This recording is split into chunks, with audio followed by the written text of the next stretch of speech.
Good afternoon, dear participants. We are continuing. Now we are at our fourth session, and the next talk and this session is called Spatial Environment as a condition for psychological, pedagogical support of children with special educational needs. And this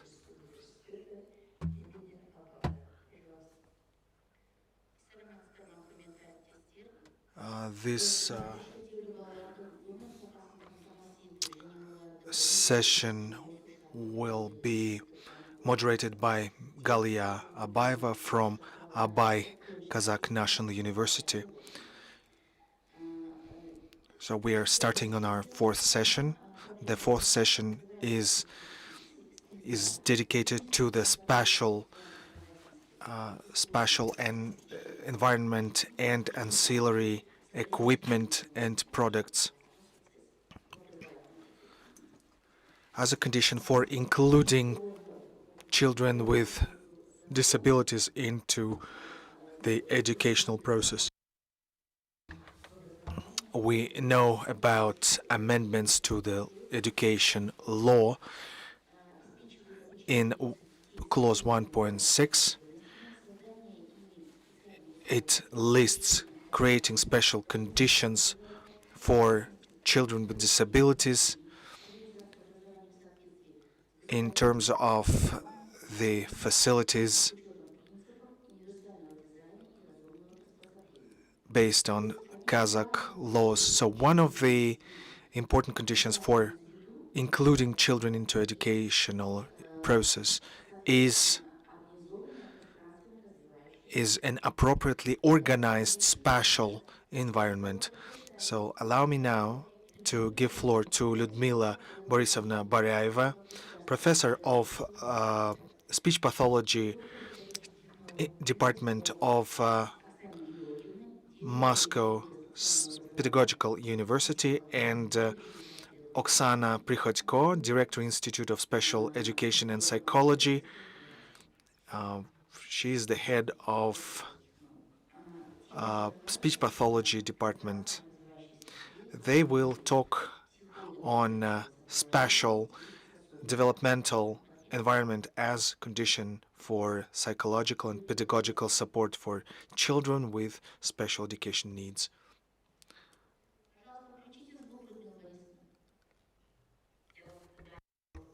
I'm trying to turn on the sound now.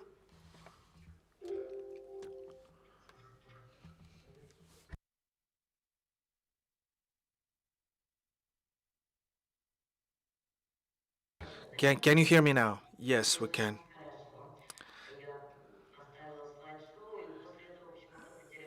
For some reason, I lost my sound. Now, can you hear me now? Yes, we can. Dear colleagues, I would like to say that for maximal development of possibilities of children with disabilities, we need to create conditions that to maintain their individual features and socio-cultural environment. So it's a specially organized space, educational space, where in the center it is the interaction of child and an adult. This environment is built in such a way as to create favorable conditions for compensating various disorders in the child, motorics, speech. We cannot see your slide, unfortunately. Could you share your screen once again?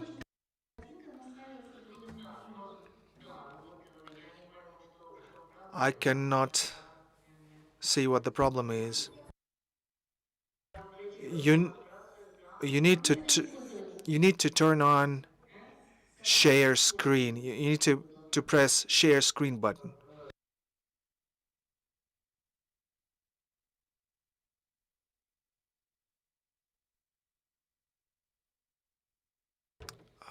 Can you see it now? Yes, we can see it. We can see it. Great. So the task, the objective that I would like to determine for psychology and pedagogical diagnostics, they are on the slide. So the spatial environment requires the following components: integrative, social, and game. So they're also presented on the slide, and I'm not going to focus on them. So, and we are talking that at early age, children require special polyfunctional environment, and it is formed based on special design. Of course, we take into account indications and contraindications that apply to a child with special educational needs. The, of course, this environment is organized, taking into account what equipment, what room. So it could be halls, it could be small rooms, it could be. So all of these rooms are, no matter what they otherwise called, they are called sensory room. A sensory room is an amazing type of place. First, this concept was introduced by Marie Montessori. The modern Montessori polyfunctional space looks something like this. This approach is quite important for determining the education system. And the design of the spatial environment for disabled children in inclusive education could be presented in this way with Oksana Georgievna several years ago. After drawing these circles, we determined that the sensory room could be in three blocks: light, dark room, and sensomotoric room. We thought that such a division of sensory rooms, when these rooms are combined, it allows their use both in a combined way or separately. A sensory room, the light sensory room and the dark sensory room, allow the following procedures of psychological and therapeutic work for children. These components are shown on the slide, therefore I'm not going to spend your time. Please look at them and let's imagine that the times are changing, that we are living in the ideal conditions when we could meet not online but offline. And this slide an shows an exercise at Sutter. It was a conference 5 years ago. We marked the 20th anniversary of Sutter and the 70th anniversary of Rosa Ijanova.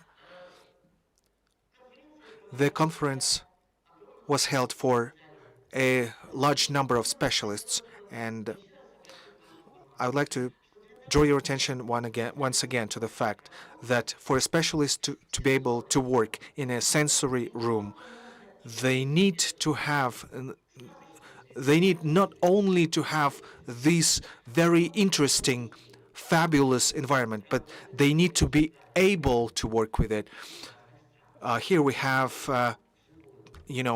head teachers, head professors learning how to work with this environment. And here with children, we are negotiating the barriers that this environment creates for them. And I hope, we will keep on negotiating these barriers and one day meet offline. Thank you.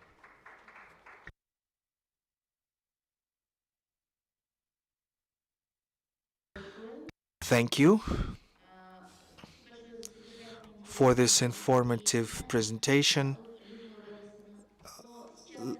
Now, I think, is Oksana Georgievna going? No, no, I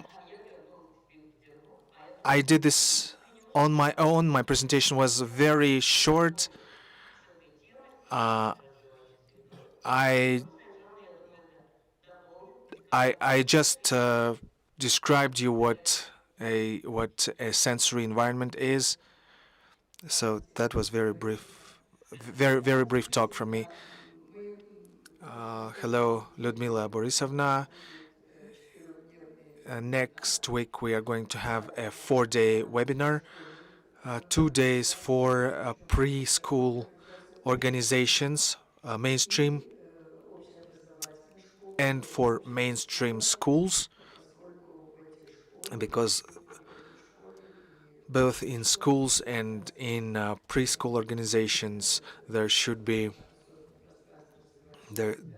spatial developmental environment needed for pedagogical support and psychological support. So I hope that practitioners and decision makers for preschool and school education will take part in these webinars, and will find solutions in implementing this regulation, this clause that was introduced in law adopted June 26 on amendments to certain regulatory documents on education. Ludmila Borisovna, one question. Are there any contraindications for the use of sensory environments? Yes, I said we need to know both indications and contraindications. And I will familiarize you with the contraindications during the webinar. I was told to I was told to speak for 10 minutes, and I left 2 minutes, and I spoke for 8 minutes. I left 2 minutes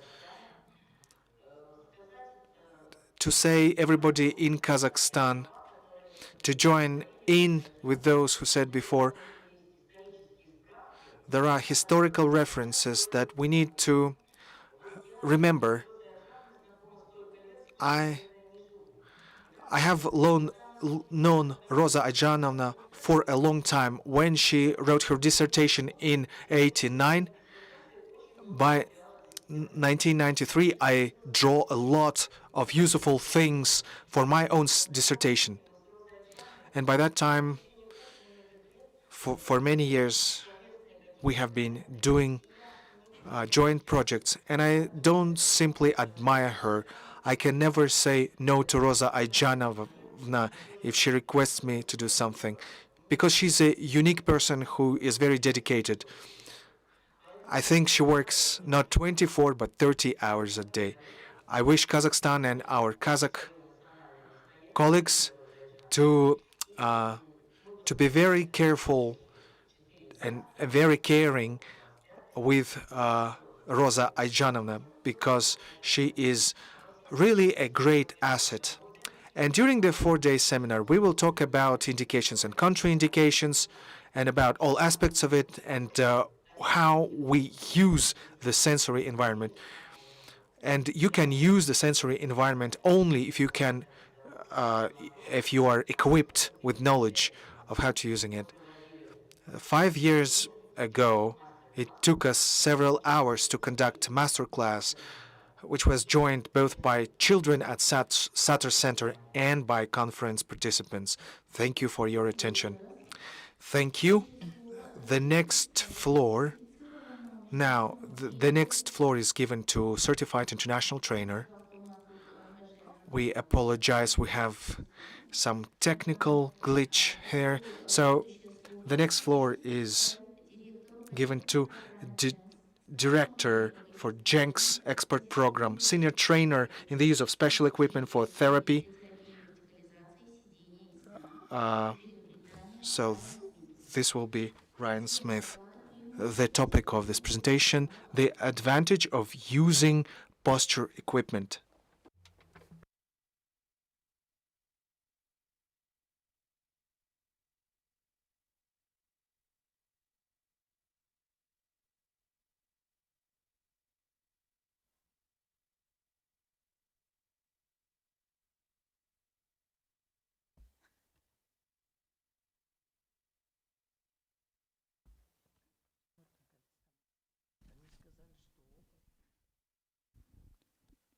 Что, есть связь?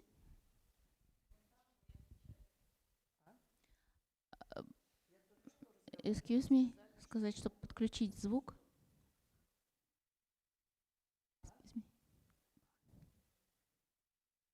Excuse me, we don't listen.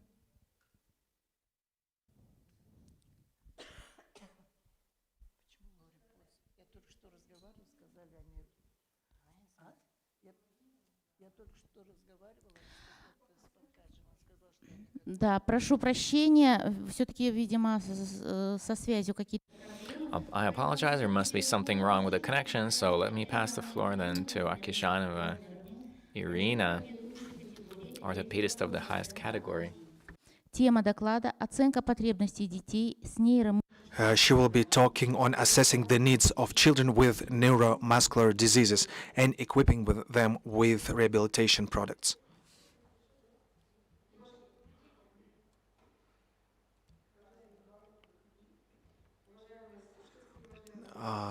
Dear audience, dear Rosa Ajanovna, once again I welcome you to this event.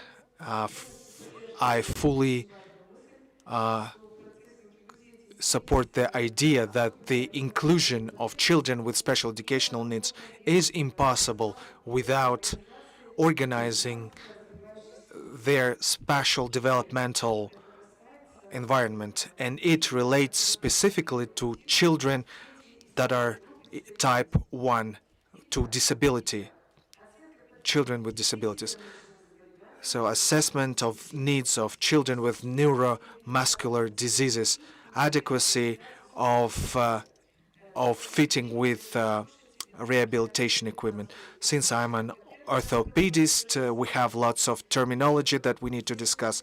And if something is not clear after my presentation, you can approach me, and I will try to be very quick. So what is a posture? Posture is a pose or position. What is a postural control? Postural control is the function of the organism to maintain the vertical position of the body and overcome gravity forces. What is the impairment of postural autocontrol? This is an impaired function of a person to independently sit, stand, or move. What is positioning? So all of my presentation will be based on these terms. Positioning is providing the body or its segments a certain functional position. So there is also the term of technical rehabilitation means. And these are required to maintain and develop a person's activity. Next one. One of the very important orthopedic complications in children with neuromuscular impairments are contractures. So contractures are limited amplitude of children's extremities. Contractures can aggravate, which lead to joint displacement. the form of the child takes the form of the wheelchair, like this watermelon that becomes square in a square box. The reasons for contractures, so we have already talking about them. Once again, I would like to note lengthy motionless position of a body, degenerative changes in muscles, and different speed of its change in different groups of antagonist muscles. The lack of orthesis and rehabilitation equipment is highlighted in red, because if they were available, if they had been were available, we would have been able to prevent a lot of problems. So postural management is an approach to maintain functional positions of the body of the patient. This is required for stimulating motoric development and prevention of secondary complications. This is the definition of the synergy. How is it? How it relates to what we have been talking about? The technical means, the equipment must provide for all poses, for all positions and all postures. When sleeping, sitting, moving. So, what is better? A rehabilitation piece of equipment, a tutor, etc. Here on the left, you can see two people trying to set the woman in the right position. Children and people with disabilities require participation in the social life. They need to develop their sight and spatial skills. And one caregiver cannot put a child in the right position and maintain them in the right position for 28 hours. Rehabilitation products is an ideal instrument for organizing the posture. There are several principles, and I would highlight several. The correction of the deficit of posture autocontrol, and through positioning to the activation of autocontrol and maintenance, that the level of maintenance for these two children is very different, and motoric rehabilitation starts from the refusal from use of only wheelchairs. What are the medical effects of verticalization? The medical effects are mineralization of bones and the formation of the right structure of bones and joints. If a healthy muscle is motionless, it will develop a contracture.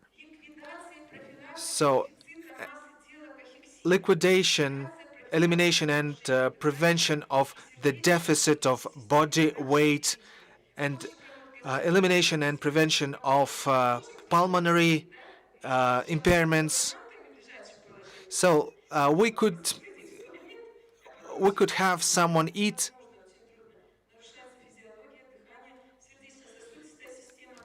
So what pedagogical process can we talk about if the person cannot maintain their organism right? And other effects also include social and psychological effects, self-respect, participation in school programs, etc.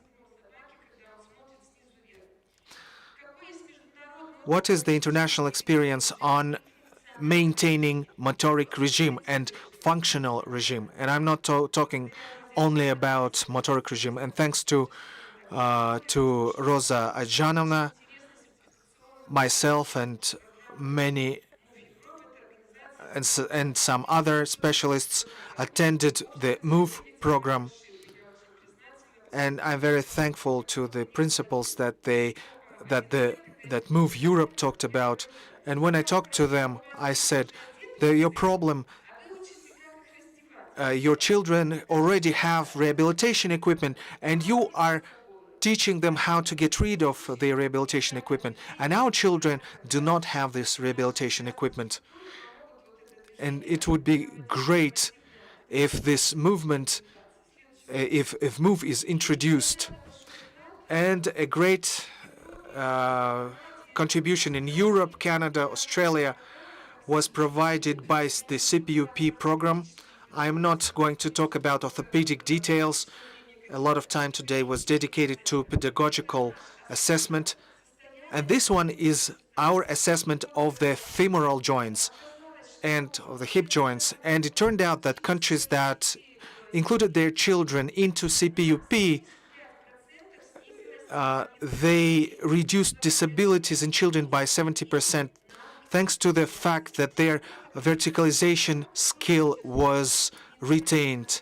And we are introducing similar programs in Kazakhstan. Second, postural regimen in Russia, our closest neighbors. You see here people from the leading organizations who advance the postural regimen and creating of the spatial environment. So these are the synergy of movement and the orthopedic consensus. These are the organizations. Also, Dmitry Popko from St. Petersburg Institute of Early Intervention. Next. So it is relevant for us to analyze the needs of children with neuromuscular diseases and the adequacy of rehabilitation equipment in Kazakhstan. So it is, both of these are very relevant because the data that I will voice now were received from 300 children who were referred to for rehabilitation at RD. And I will also give data for 20 children in Omergesen. A very high percentage of lying children with disabilities. 33 high percentage of children with acquired orthopedic severe deformation, 75%. Critically low level of children with disability included in social routine, school life, and other social activity. Only 5% of those who were referred to us for rehabilitation. Next. So the goal of my research was to analyze the regulations for mechanisms of assessment of individual needs of children for verticalization and mobility. I'm talking about forming global motoric skills, without which no learning process is possible. The organizations in Almaty, 31 such organizations. However, what can these organizations give if the two leading normative documents, an interdepartmental order, health and social protection, number 26, and order 61, dated 2021, neither of the orders have the concept of postural management. Therefore, these also lack the appropriate measures, including the assessment of needs. the provision with prosthetic means and rehabilitation means is done in accordance with a piece of regulation that is very outdated. I'm just calling on you to try and review this piece of regulation. So objective number 2, the assess needs of children for in terms of mobility and development of functional movement and detect disorders in MSS. Also, analysis of adequacy of rehabilitation equipment issued under individualized program. Also, analysis of adequacy of rehabilitation equipment at schools with inclusion. So we were the first in Kazakhstan to distribute children according to the GMFCS. Look at the purple one. There is no GMFCS assessment of children in the medical social review of or expert review of children. I will just briefly tell you what's the difference between different GMFCS classes of children. The distribution of the first image is children is third level according to GMFCS, and the lower one is GMFCS 4-5. And look at the yellow band, yellow sector. It is this sector where children who become unable to maintain their posture. I'm not even talking about CCD angle. You see the blue circle of patient distribution. An orthopedist can say that by just looking at a child, whether the child can move independently or is only moved. Just there were just two children with good CCD angle. 100% inflated CCD angle indicators. Look at the next one. What other terrible complications can happen? And these are school-age children. These are critical consequences of mismanagement of the posture. So very, very different impairments. Spina bifida. Spina bifida here is on position 1.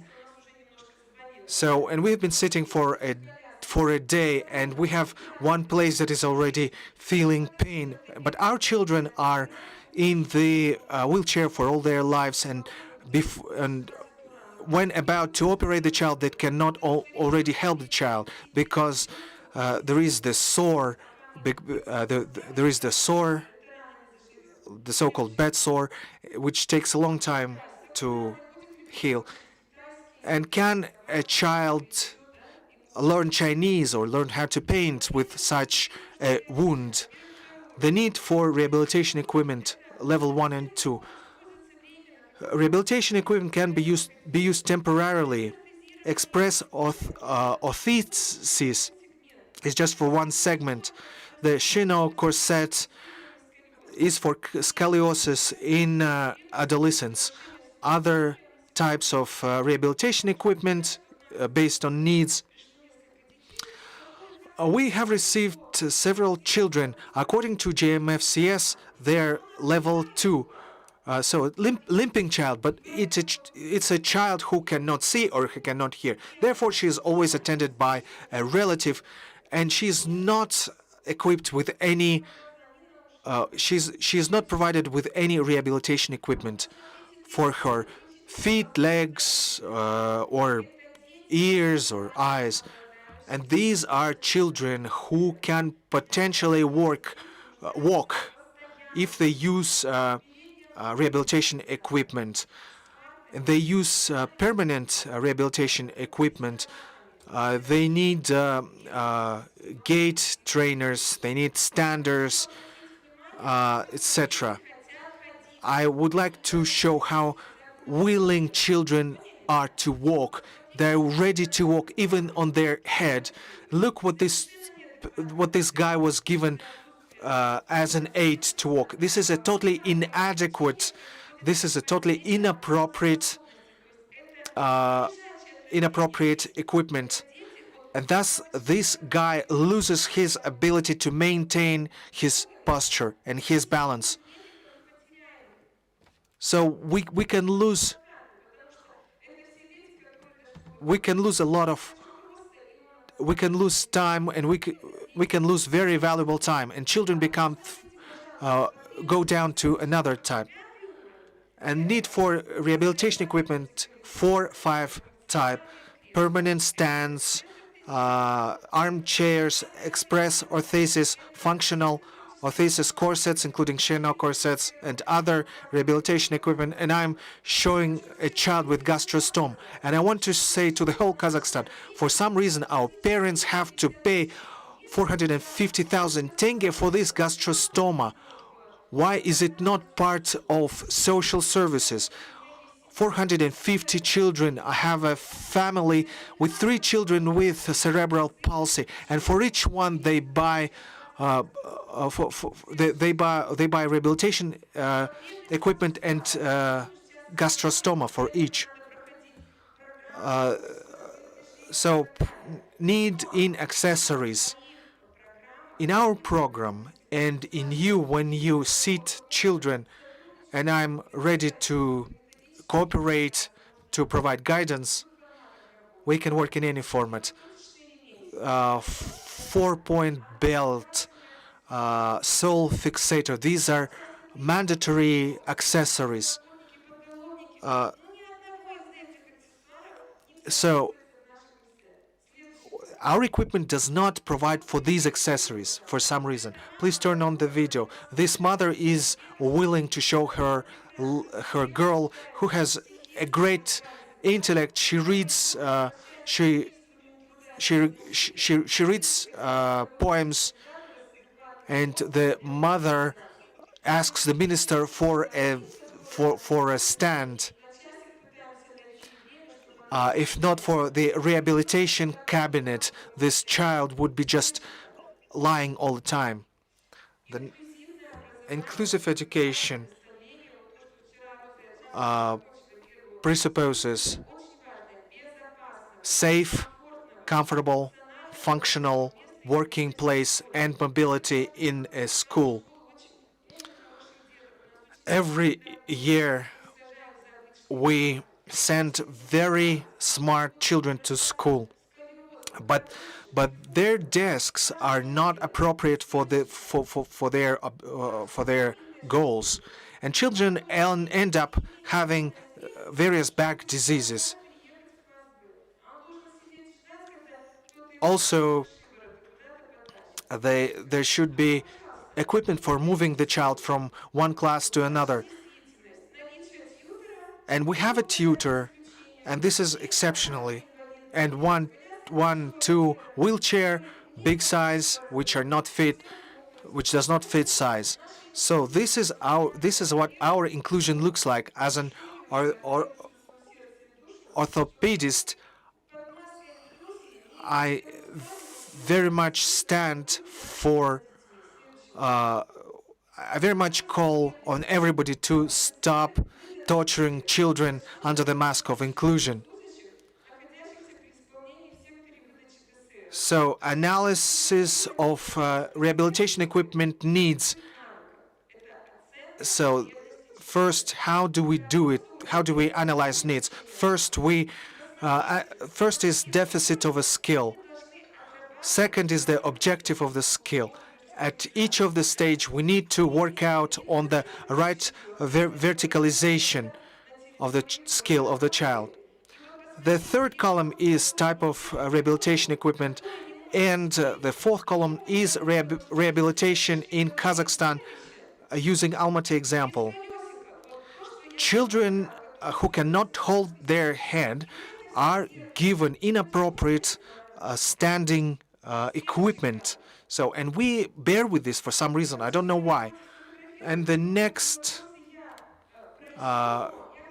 slide. I just want to emphasize the last stage, last line. Cannot move at long distances. When I asked MSE the question, do you know the difference between movement, between movement and between moving and being moved? So, and we must assess the needs of a child to such a degree, even if a child has hip displacement, but if their hands are working, we need to make it this way that the child moves in the wheelchair themselves.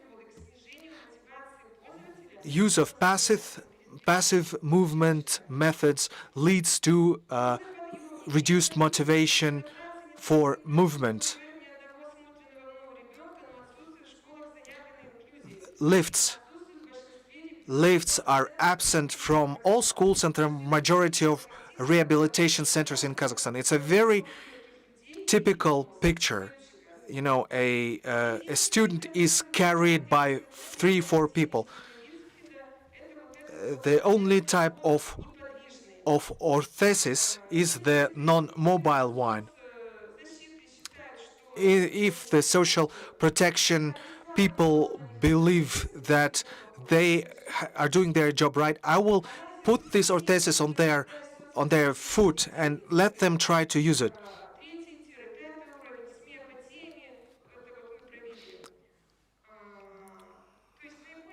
The most demanded for rehabilitation equipment types are stands, are gait trainers, head supporters, Chino corsets, lifts, wheelchairs. No single child were issued these rehabilitation equipment. They were only given gait trainers, very cheap ones, and the orthesis. Could you go back? This is a boy who was given a Rifton. He's level 5, and he moves around the house. But he's a, you know, but this is a unique case. His parents have been collecting money for this equipment for 2 years.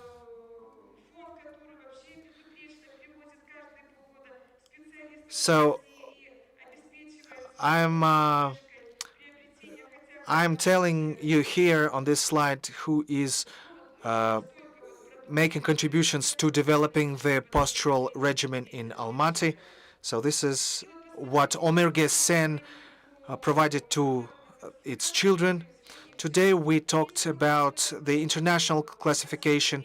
If we talk about ICF or GMFCS, we need to show the scores, and the criterion for the right rehabilitation is the reduction of the aggregate score.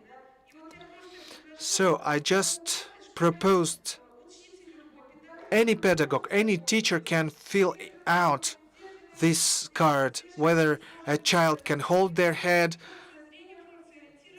in a rehabilitation equipment, so heel support, holding of the hand, etc. You just color code the answers.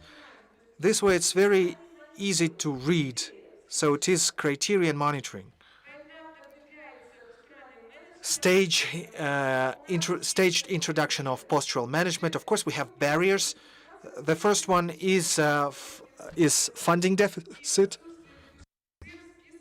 and lack of most needed rehabilitation equipment in the social programs.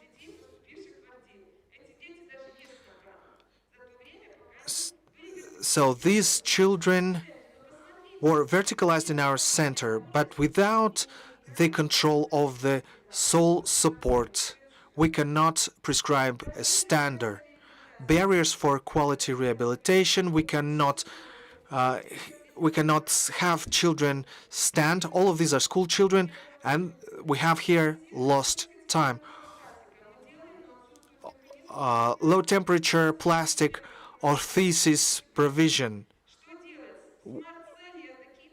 So what are we to do? Smart goals. Reduce the disabilities of young age disabilities. So we need to provide early postural management from the very early months of the child's life. In children with neuromuscular incapacitating diseases, we need to provide the prevention of somatic and orthopedic complications. We need to grow independent, professionally oriented children who actively participate in the social life. So what do? We need to make changes to regulations about screening, catamnesis, etc. We need to create multidisciplinary teams for the examination of children of higher risk. We need to train MDK and MCA teams on principles and competencies for assessing RE needs. We also need to provide for a mechanism of issuing technical rehabilitation means for postural management without waiting for disability reports. We also need to change what rehabilitation equipment can be included into social service. These are this is very costly equipment, but a solution to that is to create a loan store. Primary schools can partner with loan stores. Of course, school cannot afford 5 Riftons. If we do this interdepartmental system, this can work. And a school should also show what rehabilitation equipment it has and what trained tutors are available.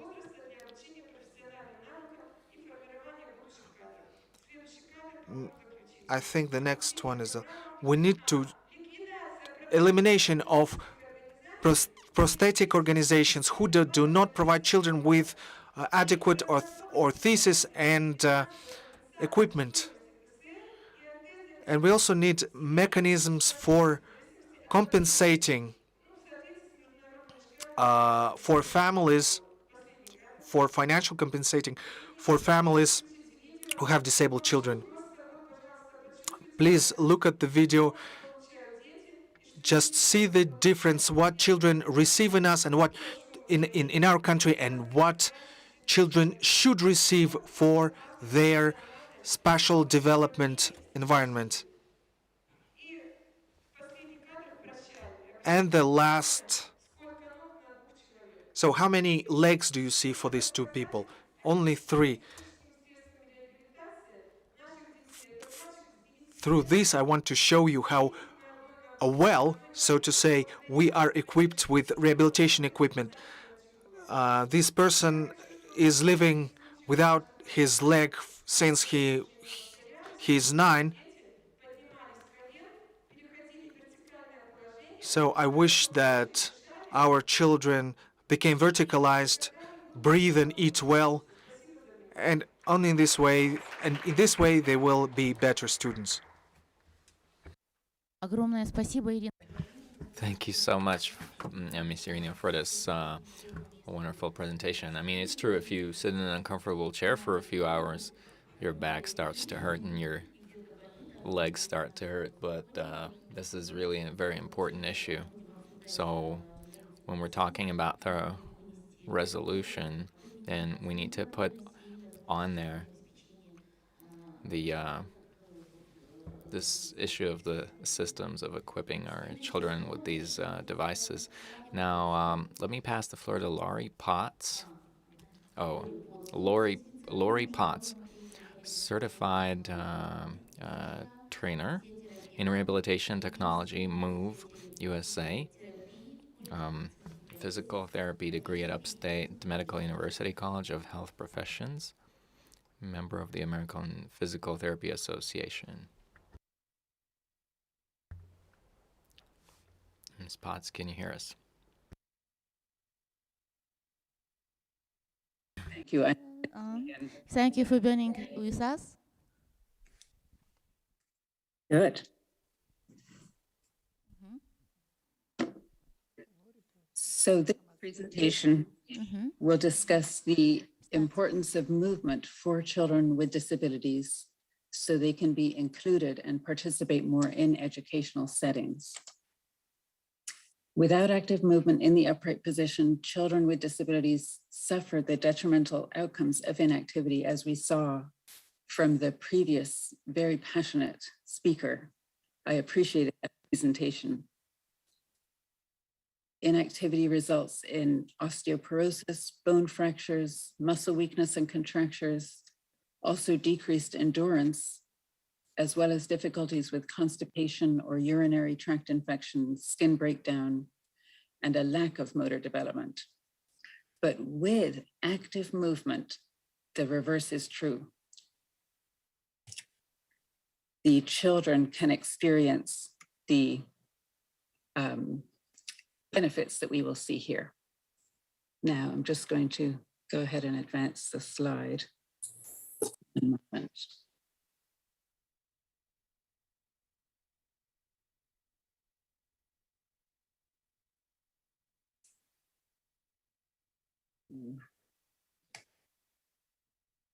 I'll just stop the share one moment. Прошу отнестись с пониманием, у них 4 утра. So it's 4 in the morning, so we ask to. Thank you.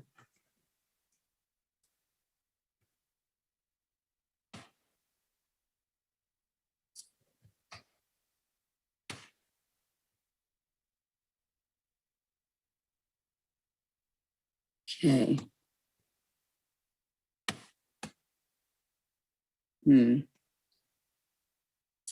Are you able to see my screen now?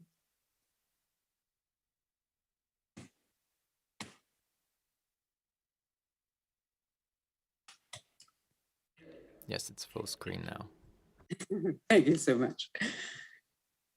So these are a listing of benefits that can occur with children with active movement.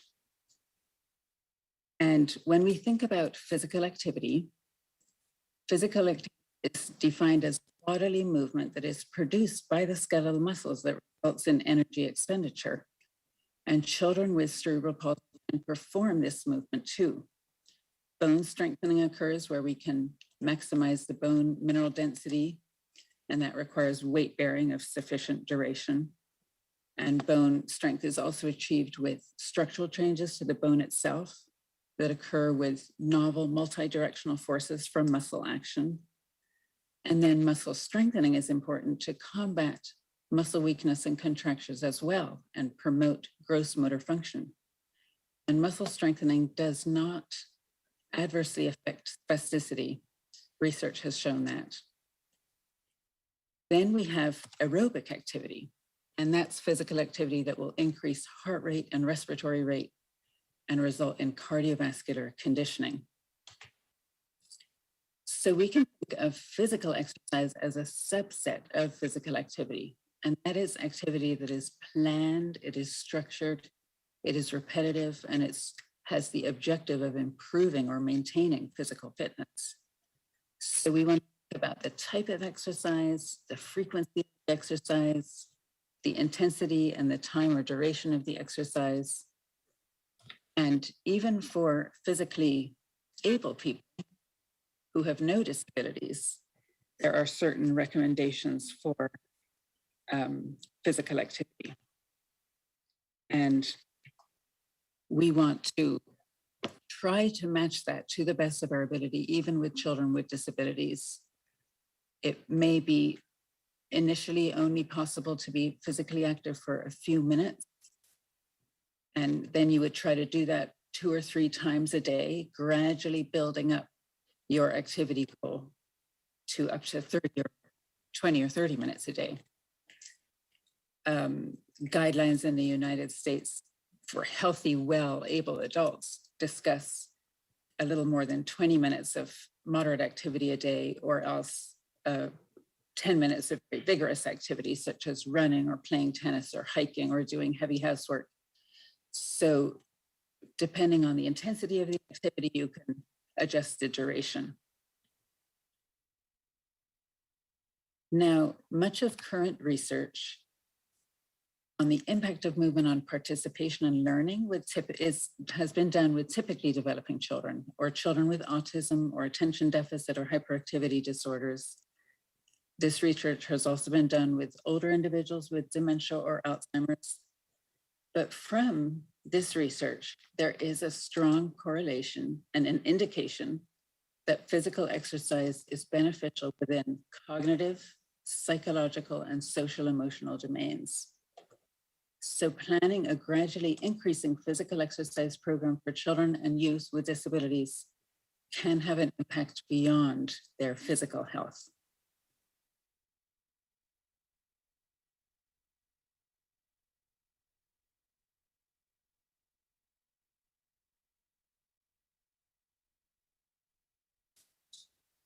For children with cerebral palsy, current research supports interventions that enhance motor learning and neuroplasticity.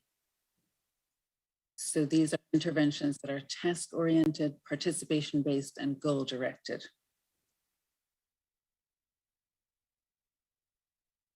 To support physical activity and movement in the upright position, an assessment of the child's needs related to their motor must be completed. And I'm sure that your conference has discussed this in depth, but the assessment can be done by a child's primary care physician, as well as by specialists in physiatry, neurology, or orthopedics, and is also done by pediatric physical therapists and occupational therapists who serve in hospital settings, inpatient or outpatient, as well as private practice.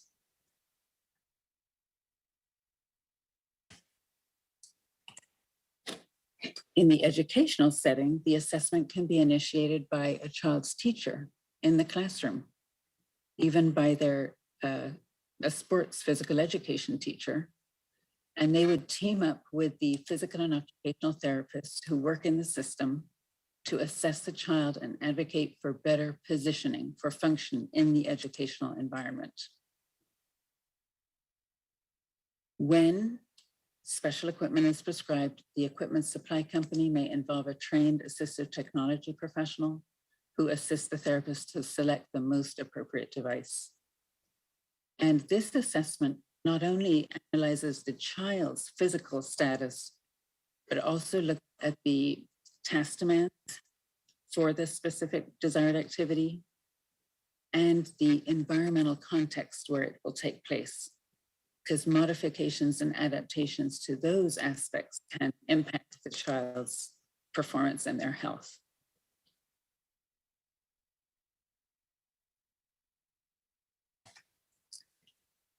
The evaluation will include the child's height and body dimensions, their weight and their body composition, joint range of motion, skeletal structural integrity, as well as considerations of pain. And then the neurologic screening will examine issues of spasticity, tone, reflexes, sensory processing, as well as coordination, posture, and balance. It is also important to have a baseline of the child's motor skills. That could include their gait or walking skills, their cardiopulmonary fitness and endurance, their visual motor and perceptual skills. And then the evaluation also includes psychosocial aspects beyond the biological aspects, such as surveying the child's level of participation or other issues surrounding their quality of life. So here in the United States, actually beginning back in the 1960s and 70s, there was a lot of advocacy from people, parents of children with disabilities, actually following on the civil rights movement.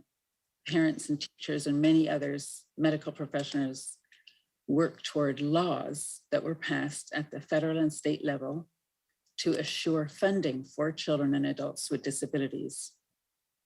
So in healthcare, in the medical services program with Medicare for adults and Medicaid for children, it started as a basic medical insurance for Americans who couldn't afford to pay for health insurance. And then the laws changed and expanded over the years to provide coverage for people with disabilities. And in education at the federal, state, and local level, there are also civil rights laws that assure access to education and inclusion into schools for children with disabilities. And by these laws, the federal government provides financial support to state and local school districts. And included in the laws are provisions for supports and services, including assistive technology and adaptive equipment. And then on the individual level, families can obtain adaptive equipment via their own medical insurance or via charity organizations who do fundraising, or in some cases via private pay. Now, this is a very detailed slide. Hopefully it is somewhat visible for you, but this is regarding funding available in the medical field through private or state health insurance. So on the one side of the slide, we see the list of the aspects that are included and required in the child's assessment. And in the case of medical funding, that specialist assessment for the equipment is essential to procure the right device, as well as to provide the written justification to support acquiring the equipment. And the importance of the assessment cannot be overemphasized. It's completed by a trained healthcare clinician or someone educated and knowledgeable in that.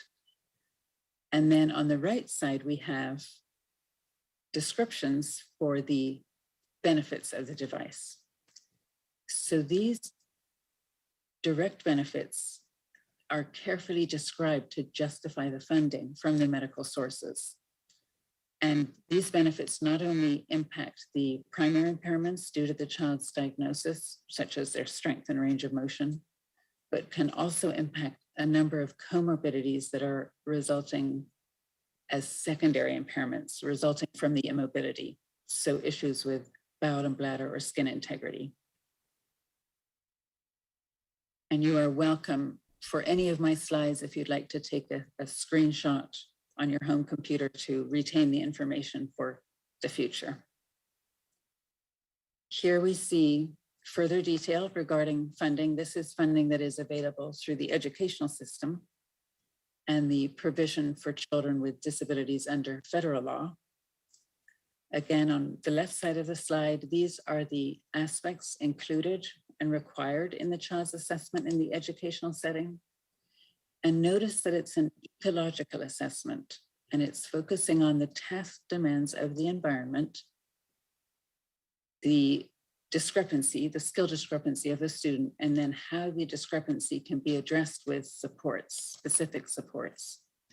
So the ecological assessment is completed across the daily routine in all locations and considers how students can be involved in activities expected of them at certain ages. We want to mitigate the barriers that prevent the child from participating with their same age peers. So we're looking at inclusion and education, and the school-based therapist has thorough discussions with the classroom teacher to learn what is preventing the student from participating at the best of their ability in the particular class environment. And the therapist also makes their own assessment and observations of the student's needs, their strengths, their functional skills, to consider how to enable fuller participation in the school day. And this is the entire routine from arrival through lunchtime, recess, hallway transitions, any school-related tasks that are expected of any typical child, to provide the provisions for these students as well. So therapists and staff can strategize how best to manipulate the environment or modify the task or activity to improve the student's skill to meet their goals. So they can use a device embedded within the school routine. On the right side of the screen is a more detailed description of how the laws here in the US entitle students with disabilities to attain supports and services, including adaptive equipment devices, to assure that full participation in the educational environment.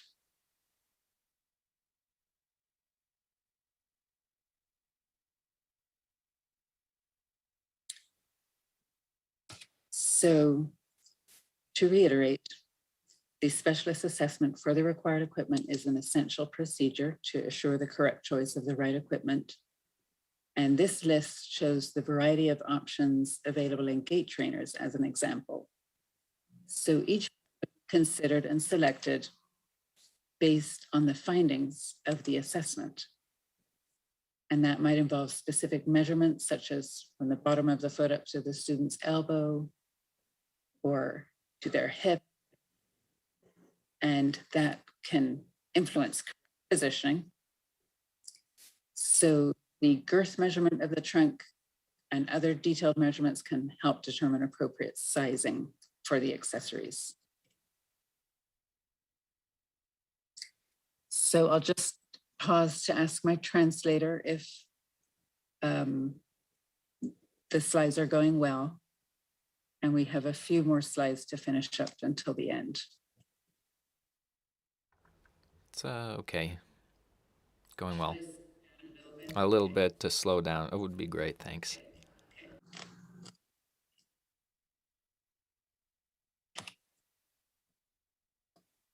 So how well children with disabilities can participate in their daily routine is paramount to their health and well-being. We all aspire to achieving the greatest level of function for each student. And the International Classification of Function takes the view that health or disability results from the dynamic interaction between the person and his or her environment, rather than merely residing within the person. So the emphasis moves away from the concept of an individual's disability being dictated by their diagnosis. With the ICF, we see that disability results not only from impairments of the student's body function and structure, but disability also results from activity limitations and participation restrictions. So for children with disabilities, adaptive equipment can be instrumental to overcome barriers that exist in the environment or at the personal level. And by incorporating adaptive equipment, we promote movement and health as the foundation for education and inclusion. Mason is a student in Florida, and we will show his video footage in a minute.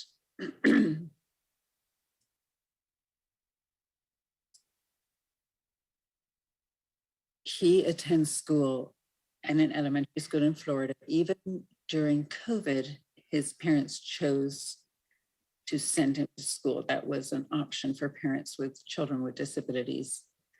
And the school staff were very vigilant in maintaining protocols for the children's safety with hygiene and social distancing. So while Mason was at school, he used the gait trainer for about 30 minutes a day and was also placed in a prone stander for up to an hour.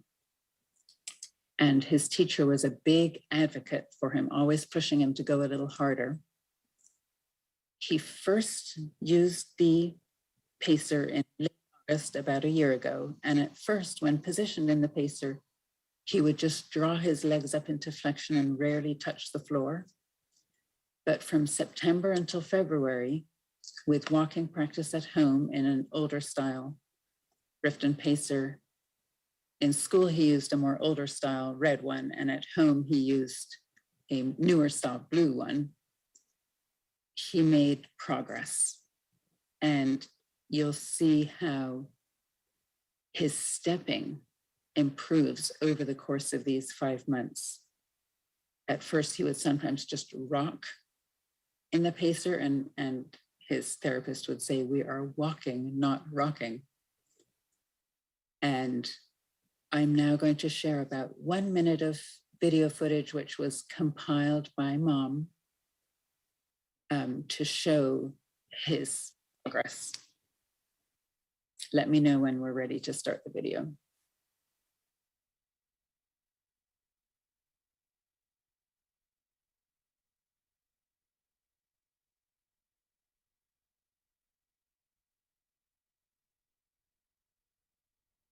Oh, we're ready.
So that closes the presentation. Here are some research references that give more in-depth information on the topics that I touched on today, as well as sample information from both the medical insurance side of funding as well as the education side. And for more information on the equipment shown in today's presentation, or even a copy of these slides, you may contact the organization listed here. Thank you for the opportunity to join your conference, and thank you for your work.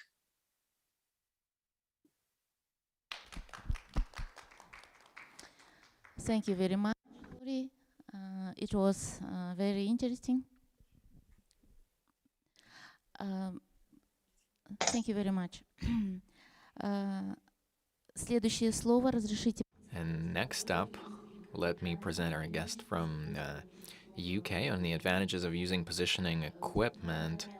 Ryan Smith, director of the expert program of Jenks, senior trainer in the use of specialist equipment for therapy, standing, seating, and sleeping. Okay.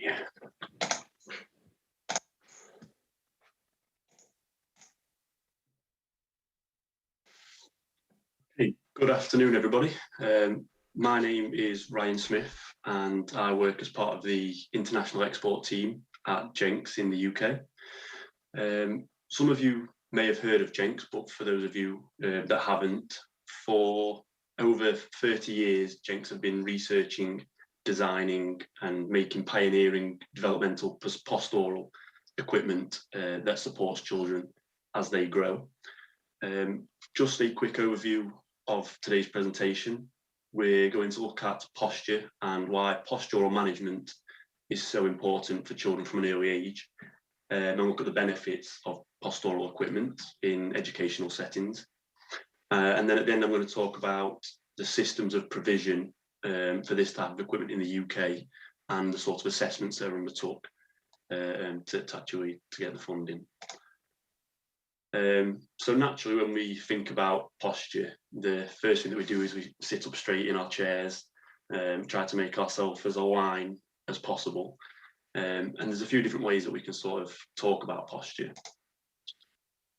So on your screen now, there is a couple of quotes from some practitioners.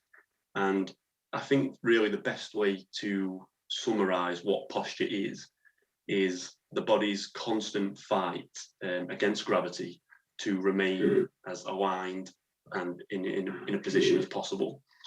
And you can see the second quote from Pauline Pope that goes into a little bit more detail, looking at how the body conforms to the supporting surface and how we offload our bodies into different segments and how forces, affect our body both internally and externally. So now we've sort of looked at a brief overview of what posture is, the fight against gravity to stay in a seating position, a laying position, or a standing position. We're now going to talk about postural management. So I think the quote on screen really sums up what postural management is, and that's managing someone's posture, movement, and function for somebody that can't do it themselves. And this has to be done over a 24-hour period, 7 days a week. So who is it that needs postural management? Well, myself, and I'm sure the majority of you watching, are able to adjust your own position should you become uncomfortable. For example, if you were lying in bed and you get a numb shoulder, you can adjust your position and spread the pressure more evenly across different body sections. Or for example, if you're sat watching a presentation such as this one and you become quite slouched in your chair, you put in excess pressure on your lumbar and your spine, but you can easily change that and sit up straight and relieve that pressure. But for people with complex disabilities, they aren't always able to do that. And there's a lot of risks associated with that, and people aren't able to adjust and change their own position are at risk of quite a lot of secondary complications. So just to touch on that, secondary complications are the after effects of poor postural management that aren't necessarily immediately obvious or visible.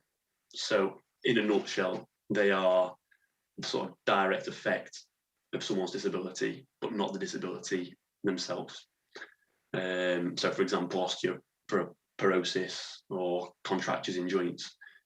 Another example would be children that have more asymmetrical positions, so problems with their skeletal system, which creates sort of more boniest points, which in turn then creates areas of strong pressure that can lead to skin integrity issues. And then also children that suffer from thermoregulation issues and communication issues, for example, where they're not actually able to advise if they are uncomfortable. Another group of people that need to manage the posture, that we need to manage the posture of, are children with abnormal tone. So for example, someone with spastic cerebral palsy that would go into hyperextension, which would bring them out of alignment. We need to get that managed back into a nice neutral position. One thing to note at this point, it says at the bottom of the screen, when we are managing someone's posture, it's important not to impede their independence or function. And we need to make sure, we don't want to give more support than they actually require. We need to make sure that the opportunity for the child to be independent is recognised and not denied. So when we're thinking about postural management, we're thinking about a child's posture in multiple positions and situations. So that's usually sitting, standing, or lying. However, there are many other examples of types of positions that could be included in a postural management plan. So high kneeling, for example, which would stretch out a child's hamstrings. And if we're looking at postural management in an educational setting, we want to be offering that child as much active movement as possible, especially with young children that are still developing muscles and developing motor skills. We really want to encourage that active movement and not restrict that child. So by creating these multiple positions, we're able to offer more functionality, more independence. For example, a child in a seating position might be easy for that child to communicate with their peers. So we need to take that into consideration when we're creating a postural management plan. So we've touched on this a little bit already, but when we're talking about postural management, there's sort of three main aims. Of course, there's a lot of benefits of postural management, but I think they can be sort of grouped into these three main areas. The first one is function. So we've spoken about function already, but this is, helping a child be as independent as possible. A few examples of what we mean when we say function would be our bodily systems, such as breathing and digestion. Eating, for example, will be another, and our general activities of daily living are included in that.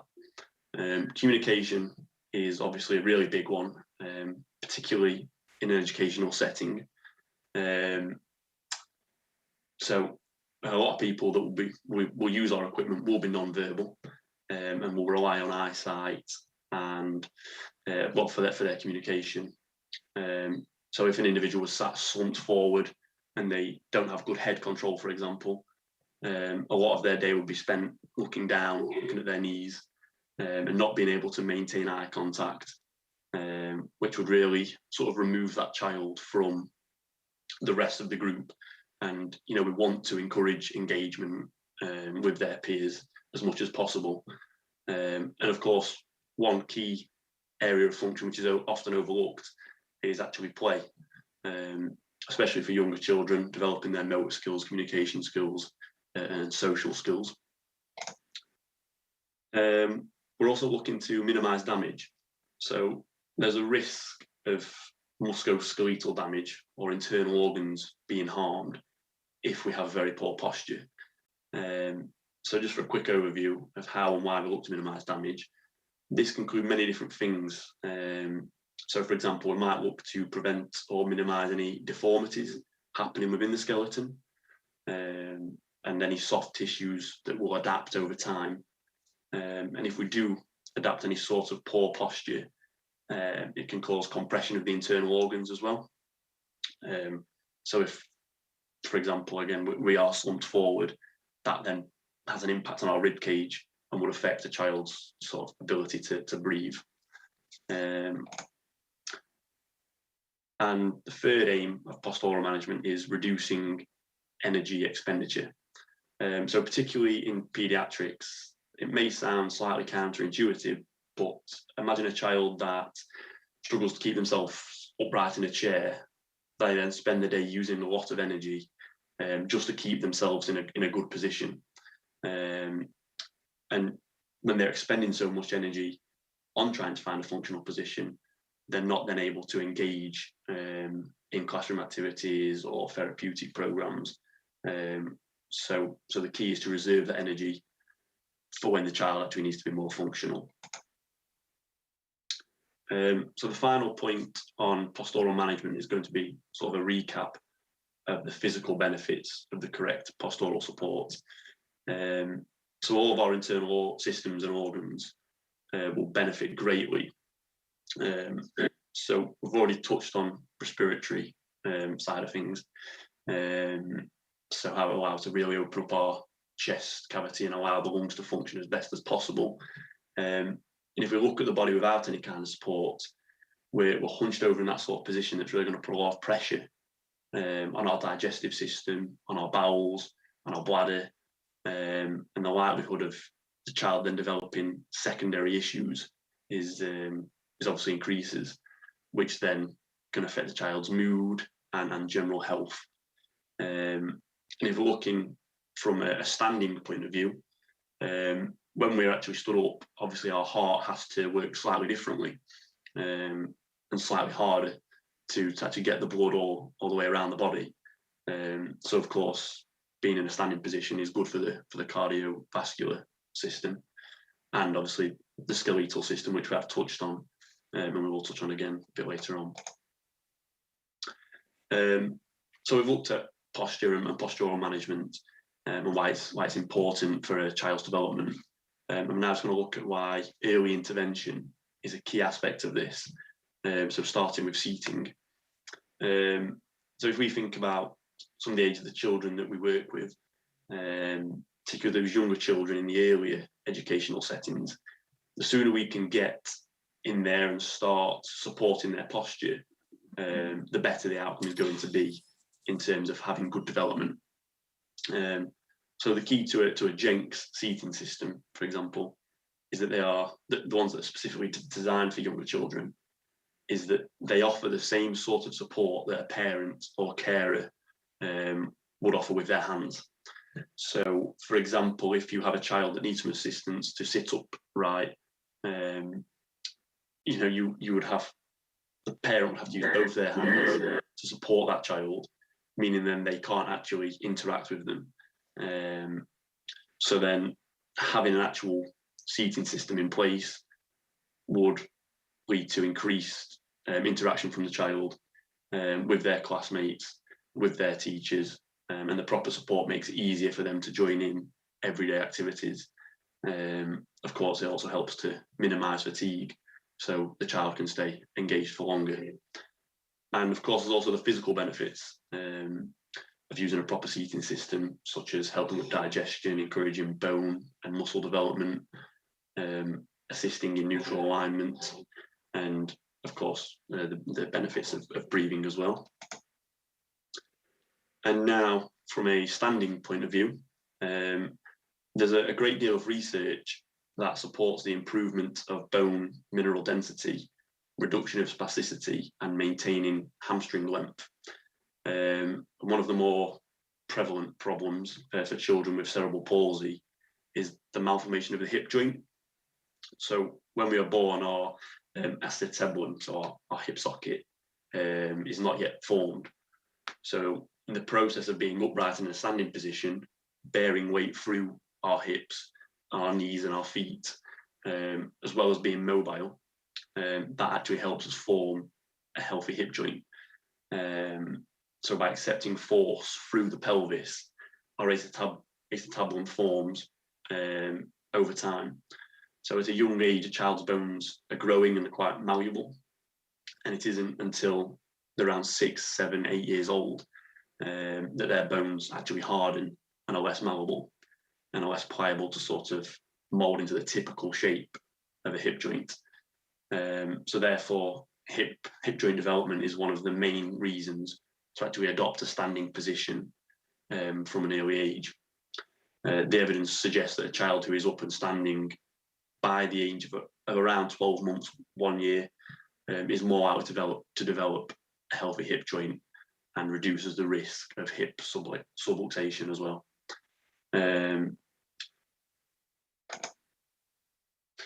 So for the final couple of minutes, and I'm almost out of time, I'm just going to look at the systems of provision for postural equipment within the UK. So the first one would be the National Health Service funding. So that typically that is more around working with physiotherapists, so more sort of the standing equipment and the actual development of the body.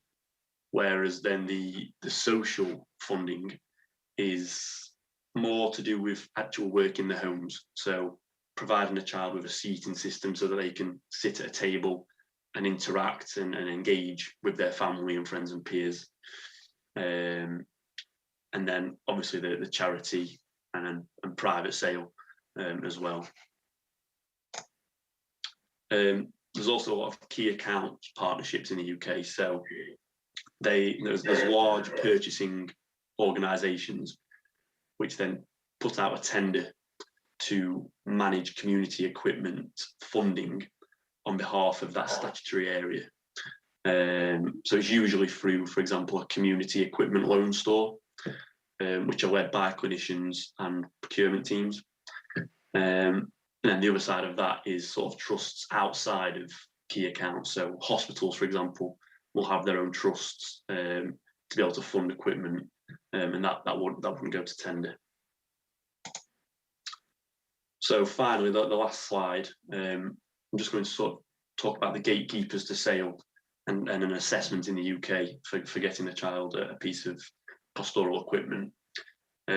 So traditionally, the people who tend to be the link between Jenks and the actual child that needs the support would be an occupational therapist or a physiotherapist, obviously the parents, school staff, and then obviously procurement and purchasing people that we've just touched on.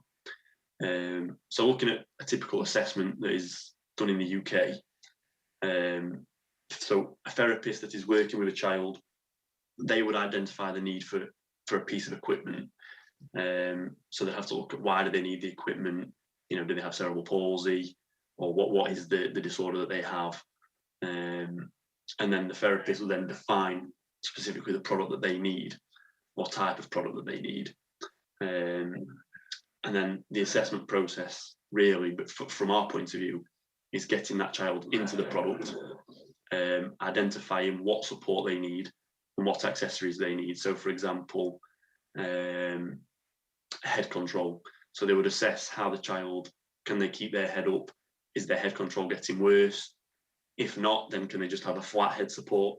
If they do struggle with head control, maybe a more sort of advanced head support would be more suitable.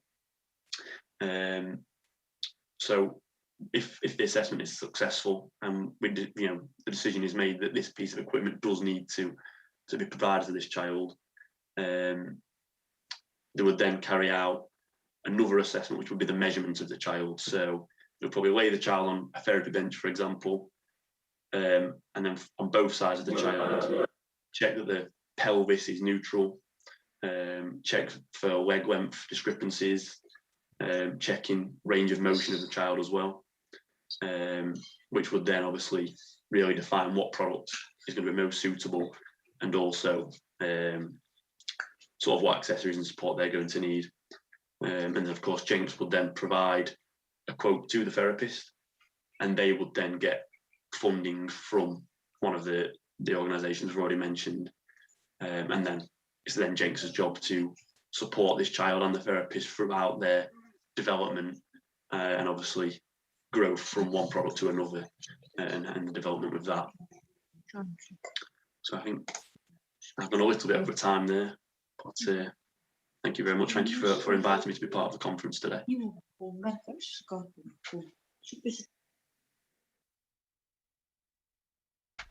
Thank you very much. Thank you very much for this very informative presentation, Ryan. The next floor goes to our guest from the Russian Federation, from Moscow, Natalia Gennadievna Kushvaha. She is in charge of Move Europe program for Russia. She will talk about the diagnostics, assessment of motoric skills and needs, and selection of rehabilitation equipment.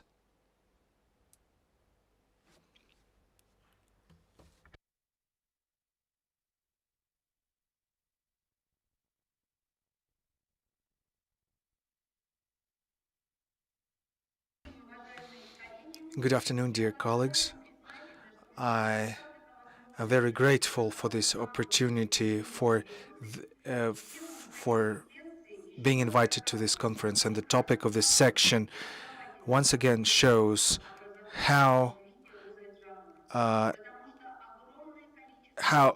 Ayjanovna, how comprehensively Rona Ayjanovna is approaching the issue of inclusive education.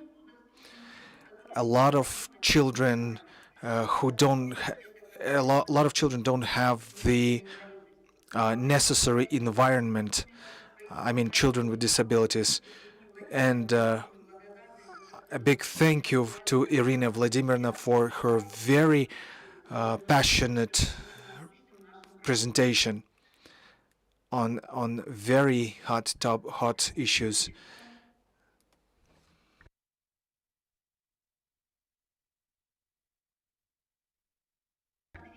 Speaking of motoric disorders, most often for their assessment we use GMFCS that Irina mentioned as well. You all know this assessment scale. However, a lot of children with marked disabilities that have different potential for developing motoric skills and their functionalities end up at level 4 or 5. For in move protocol assesses 72 motoric skills, and each skill is decisive for the child's functioning in their daily life. And this aligns very much with the philosophy of ICF, which considers the skills of the child and ways to overcome barriers in their environment. Why do we have motoric skills as cornerstone, as key? On this slide, you see one of the most comprehensive evidence-based therapy reviews for children with cerebral palsy. And in February 2020, we had a revision which was called Traffic Light 2019, and the last review describes the recommended evidence-based methods for managing children with palsy. All the methods are taken in circles. They are distributed between different areas like motorics, tone, contracture, and equilibrium, and all types of interventions used throughout the world are divided into 3 groups. They are effective, the green ones, the red ones, the ineffective or even harmful, and yellow, minimal, all, or unpersuasive evidence. So, and the closer to the red, the less persuasive they are, and the closer to the green, the more persuasive they are. And the majority of recommended interventions is to develop purposeful, independent motoric activity. And please pay attention at the red color. Ineffective interventions is a traditional approach. Especially it applies to children with highly marked motoric disabilities. The structural, so MOVE is in MOVE, the most important is to train functional motoric skills. Moreover, it is only this training that has to become the basis for teaching children who can go through the academic educational program. And it is this approach that is taken in UK. This program is well structured. It has well developed documents, but I'll not focus on it. But I will focus all motoric activity of a person is divided into 16 categories, starting with A, maintaining seating position, to B,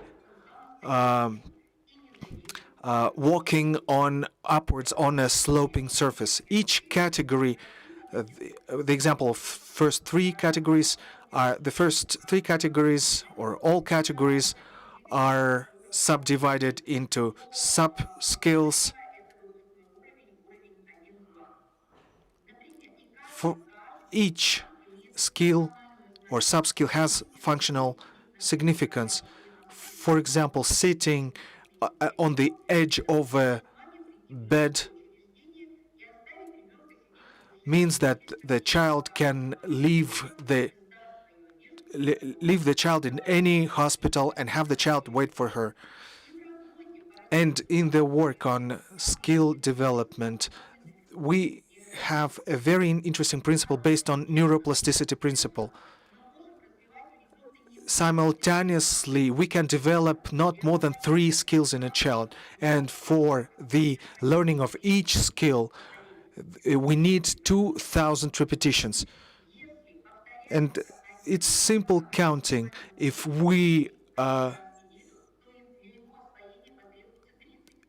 repeat a skill once a week, it will take 38 years. If it is repeated once a day, it will require 5 years. If we do it 5 times a day, it will require only 1 year.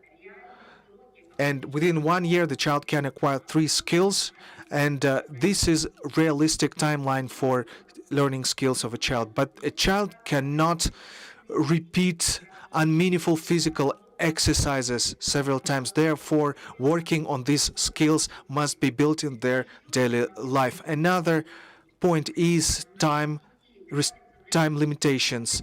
The time of our children is wasted on useless procedures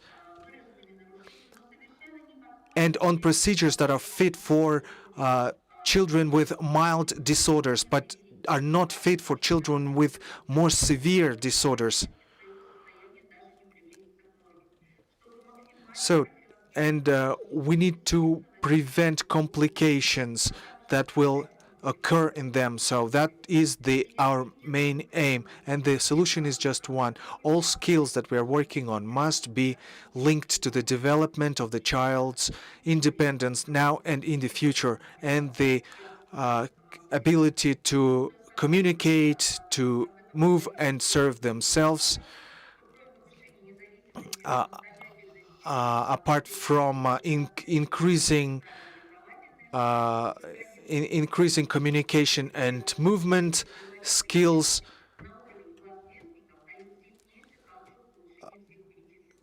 So the development of these skills will also increase learning skills.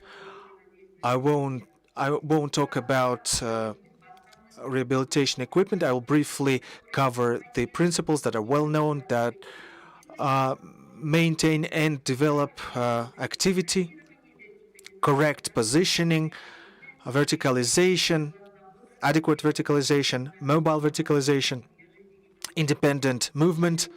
However, in spite of the general principles applicable to each age group, to all groups, there are principles that apply specifically to that are group specific. Unfortunately, the earlier the age, the more opportunities we have to develop skills. Our parents very often lose time, waste time, and end up not having their child develop into an independent person. It is at preschool age that we create the basis either for development or to incapacitation of the child.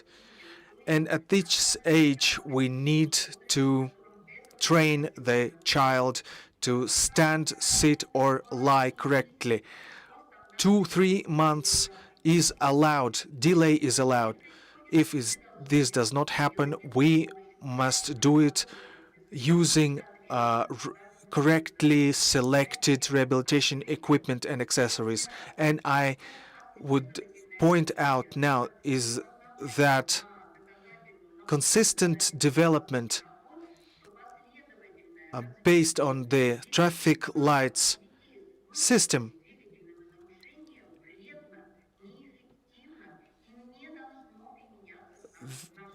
that certain types of development is harmful for the children.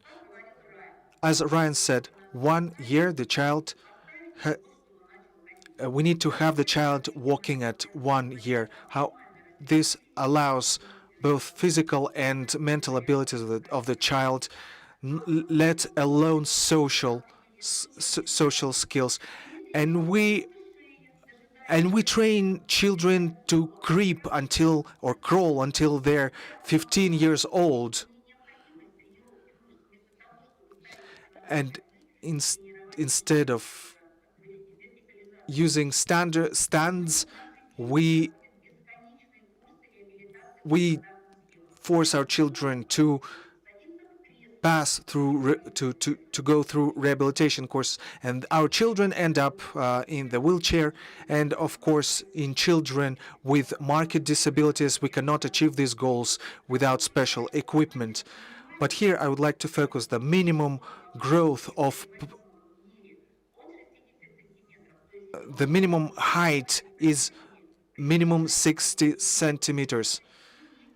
So all equipment is designed for children 6 months and older. Believe it was not, if it were not needed, such equipment would not have been around. Next age, early school age of children. This is a big problem as well. At the start of schooling, priorities change, and the academic performance takes the first role. Children start using chairs. Children with disabilities start using chairs, even though they have to stand at some times. At home, children are deprived of physical exercises, and children lose their skills. And this is the existing reality. Only 50% of children who had level 3 of motoric functions continue using their rehabilitation equipment later, and the rest start using wheelchairs forever, or become level 5. At senior school age, priorities change, sanitary hygiene, and the parents can no longer cope with what they have to provide to the child. And the prevention of these problems is development or keeping of skills in terms of supporting the body weight. Remember about the complications. We need to remind parents of these complications. And of course, according to ICF, we need to be able to adapt the environment for work with such children using special equipment. And if we talk about children with major disabilities, the equipment is very specific, and we need to know how this equipment should be selected. On the table, you see differences in selecting equipment. The main thing is equipment should allow developing skills. It should provide ability to learn. It should be used on a temporary basis when the child is learning. This equipment, its design takes a long time to achieve specific rehabilitation goals. Support options should be very different, from full support to minimum support, and the adjustment of the supports should be very, very simple. Also, the adjustment should be very simple and should be tool free, because all tools get lost usually. There should be an ability to adjust equipment without removing the child out of it. And high quality, long duration is what is required for the fleet of equipment for a for long-term use by children of marked pathologies.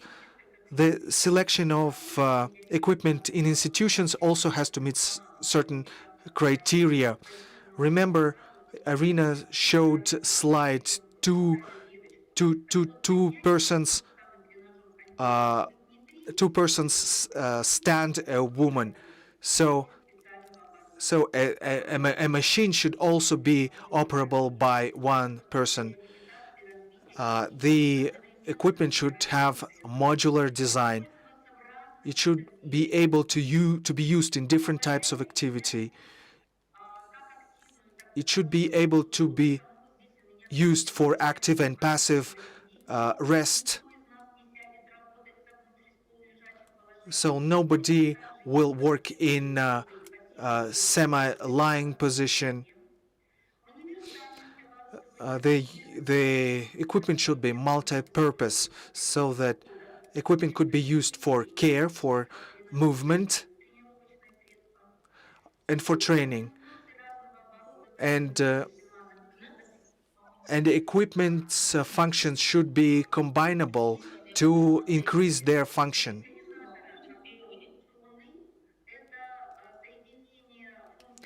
For example, we have the abduction stand that separates feet, so it has additional verticalization. We also show a mobile stander and the sensory vibration stander. So this is an example of how these stands can combine various functions. And finally, the most advanced characteristic is the anthropomorphness of equipment. The proximity of equipment to human properties. For example, the springing property of wheelchair or walking. When walking, the human body performs an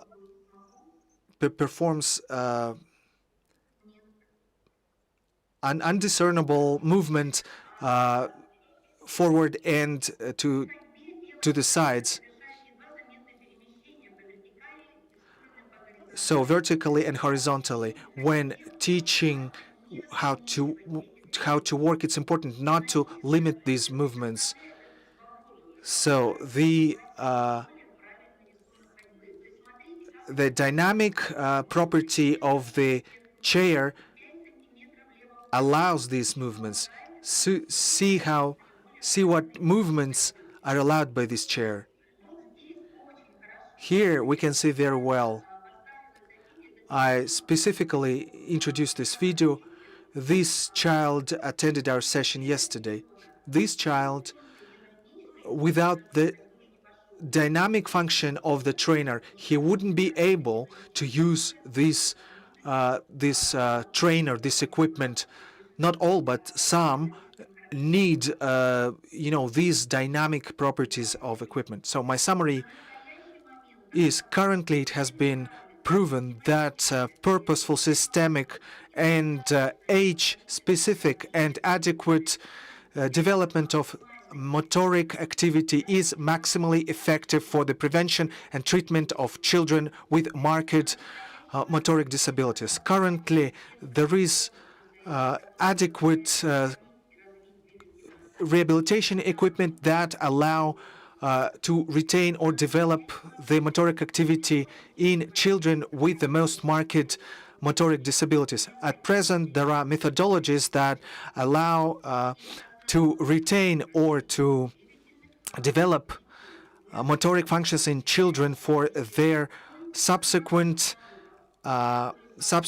independent life. And the main goal is to develop functions in children that will make them independent persons. I think I am not I'm not late on my schedule. Thank you very much for your presentation and for your stance on the issues.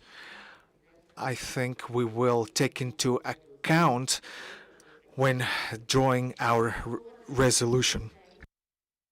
The next floor goes to Tatibekova Baljan Nurlanovna, member of European Pediatric Neurology Society. She's director of Catamnesis Center. Her topic is 24-hour postural management in palliative patients, from theory to practice.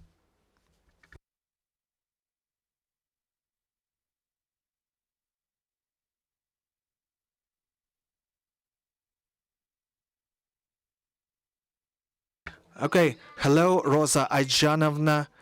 For some reason, I'm having difficulty. Please, please open share screen. Okay. Turn on my video. First, you need to open your presentation. Has it opened yet? Rosa Ayjanovna, thank you very much for inviting me to such a significant conference. I've been listening to your lectures with pleasure and presentations with pleasure. This is something that we want to implement in our country. I wish you a lot of good health.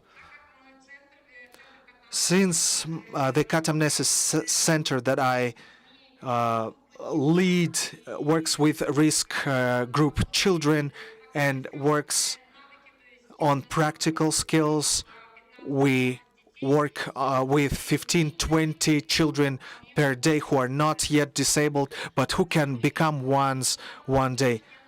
I'm a neonatologist, therefore my presentation will be a little bit different in terms of its content, because we take children who have already had problems starting to 2008.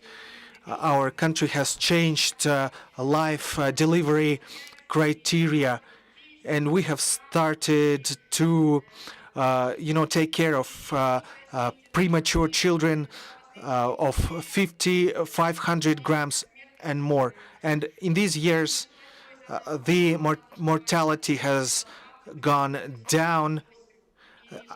So now it is 8 centiles. It used to be 20 centiles, and all children that after ICU, they have to be followed on because these children can develop disabilities.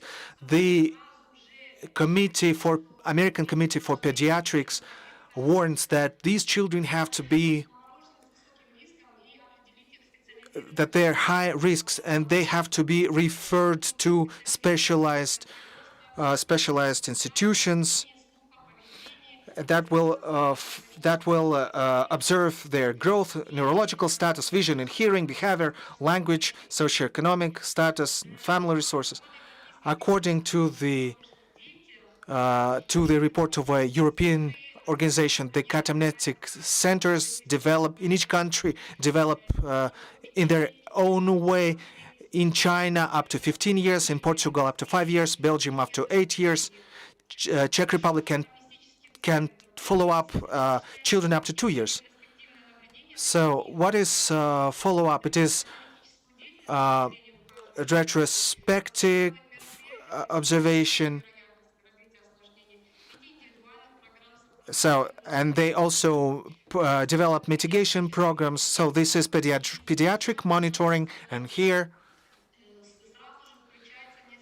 we have several schools, the respiratory schools with mom training, vaccination, nursing care, and early rehabilitation. Early rehabilitation, we fully train the parent.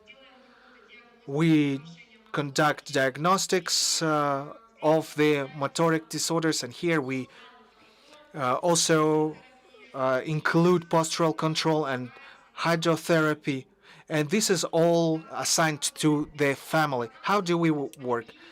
We work with clinics, with pediatricians and narrow specialists, and this is the what the structure should look like.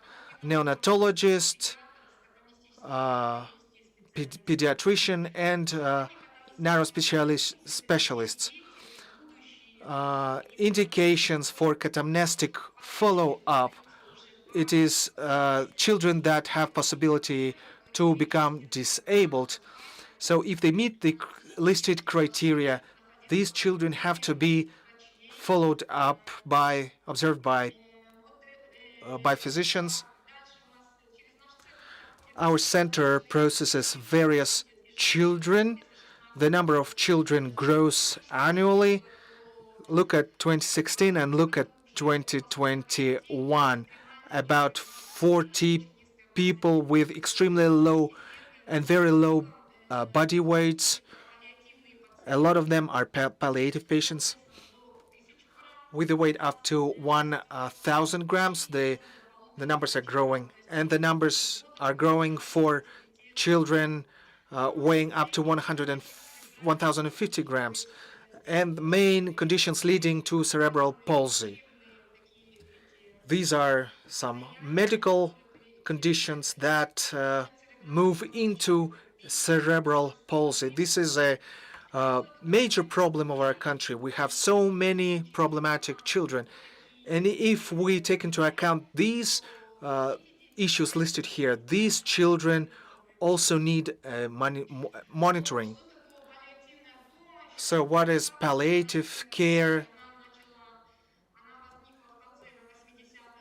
Palliative care emerged in 1980s, and palliative care began to develop ever more intensively. And starting 2017, there have been an increasing number on palliative management. Groups of palliative groups. Palliative groups are divided into to four groups: genetic or chromosomal, organosystemic problems, infectious and immune disorders, and complications of prematurity. So this includes intraventricular hemorrhage, periventricular leukomalacia. We have children, for example, who are at home using oxygen concentrators, severe necrotizing enterocolitis, followed by intestinal shortening, children with gastrostomas, colostomas, with surgery pathologies. All of them are future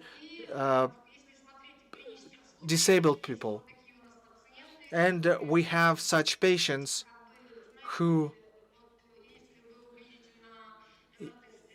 if you look at the MRI, it is very heavy. And sorry, I cannot hear the speaker.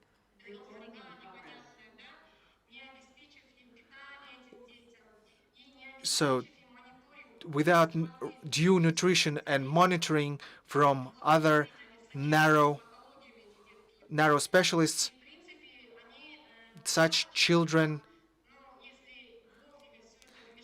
if we provide timely intervention, we can, at week 25.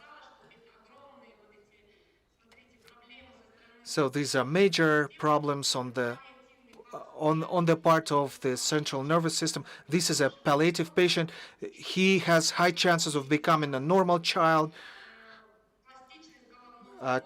given the brain plasticity at this time, and it yields itself to treatment.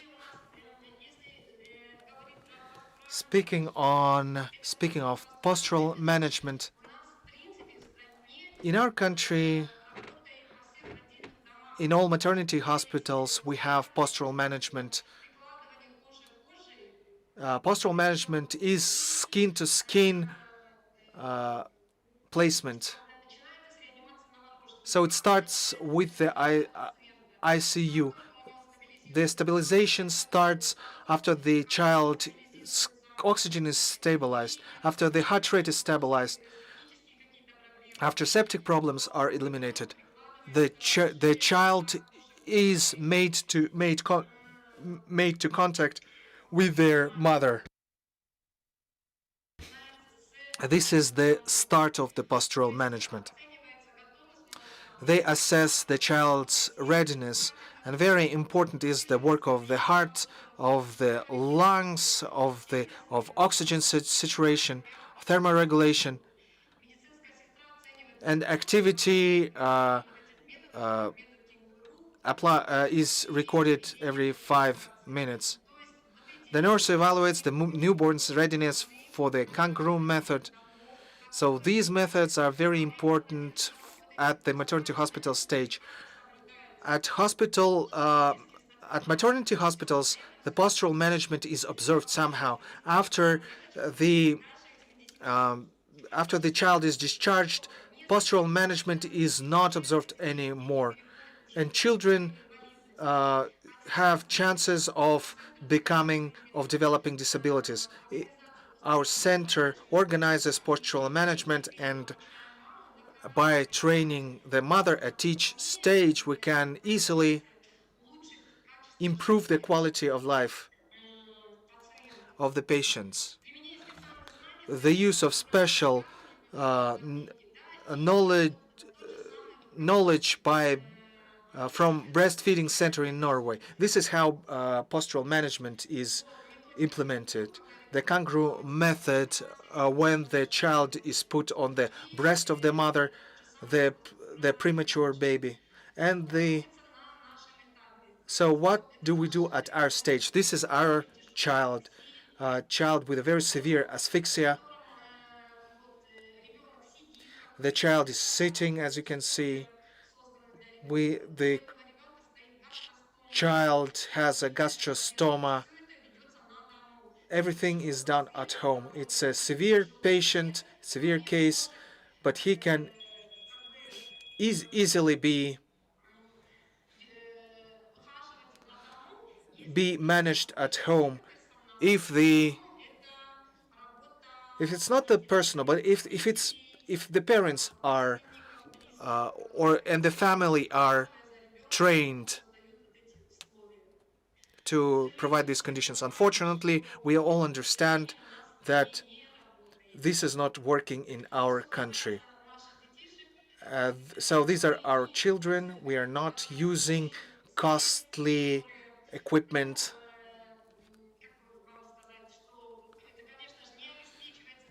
So this is not provided by the state.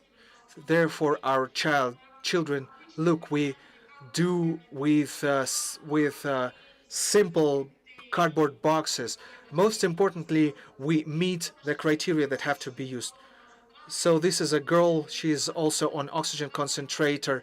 The nurse prepares her, uses the pulse oximeter. She assesses, examines the heart work, and then we have this postural management. This is the stand, and we use it for children age 7 or 8 months old, starting 7, 8 months old. After verticalization, children's oxygenation improves. Their also overall life quality improves. For each period, we provide an assessment of the child's motoric disorders, and taken into account in each motoric disorder, we choose individual resources, and we select individual programs. We teach the mother how often she has to change the position of the child, and how and what kind of positions she has to change the child into, and what the purpose of this is. Look at the stands. All of them are self-made. Our parents do not have, are not in a position to buy costly stands. And now our objective is to provide postural management. If you look at the picture, We train very simple things. We train in very simple things. We tell mothers how these things are done, and we place the children on the postural management.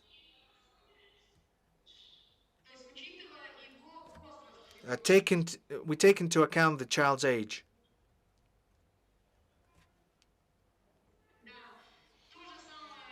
Same, this child also, he's in postural management. Also, this child in cocoon. The mother made this cocoon herself. And this cocoon here on the right is available on the market, and these things are used by mothers in their care.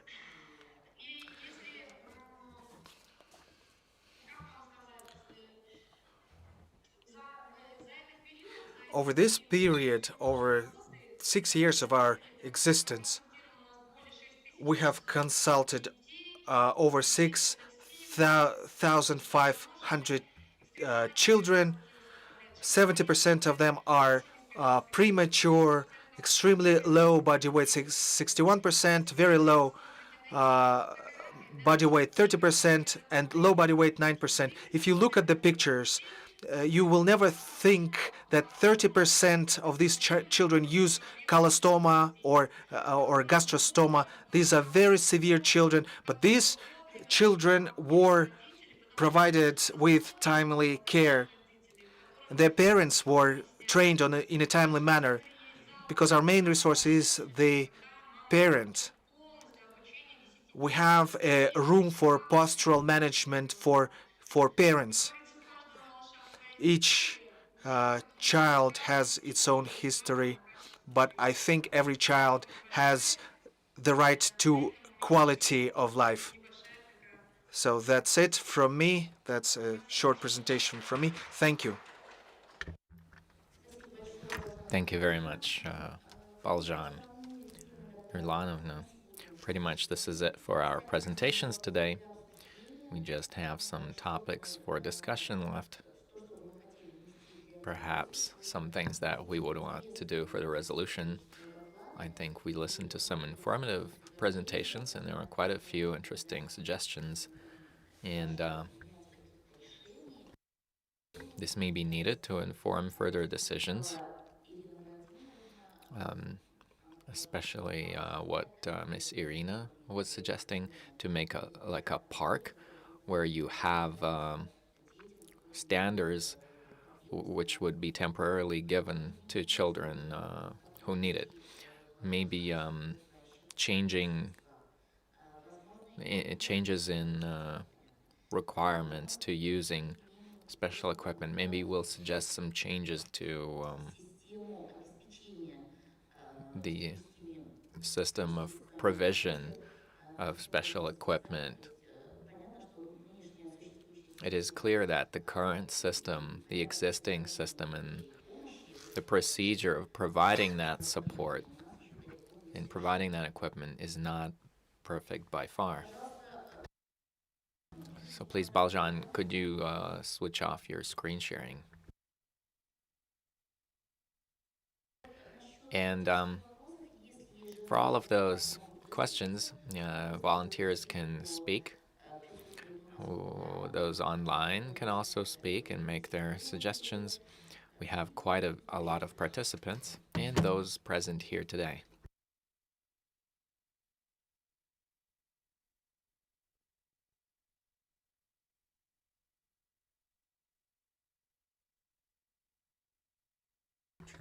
So now the second day of our conference has come to an end.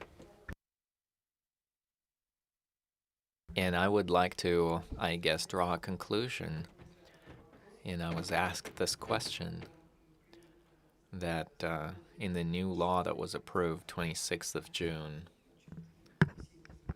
on making amendments to certain legal and regulatory acts about inclusive education, that they didn't mention in that law the groups. The thing is that nobody's going to name the specific groups. what I want to say is we did suggest this.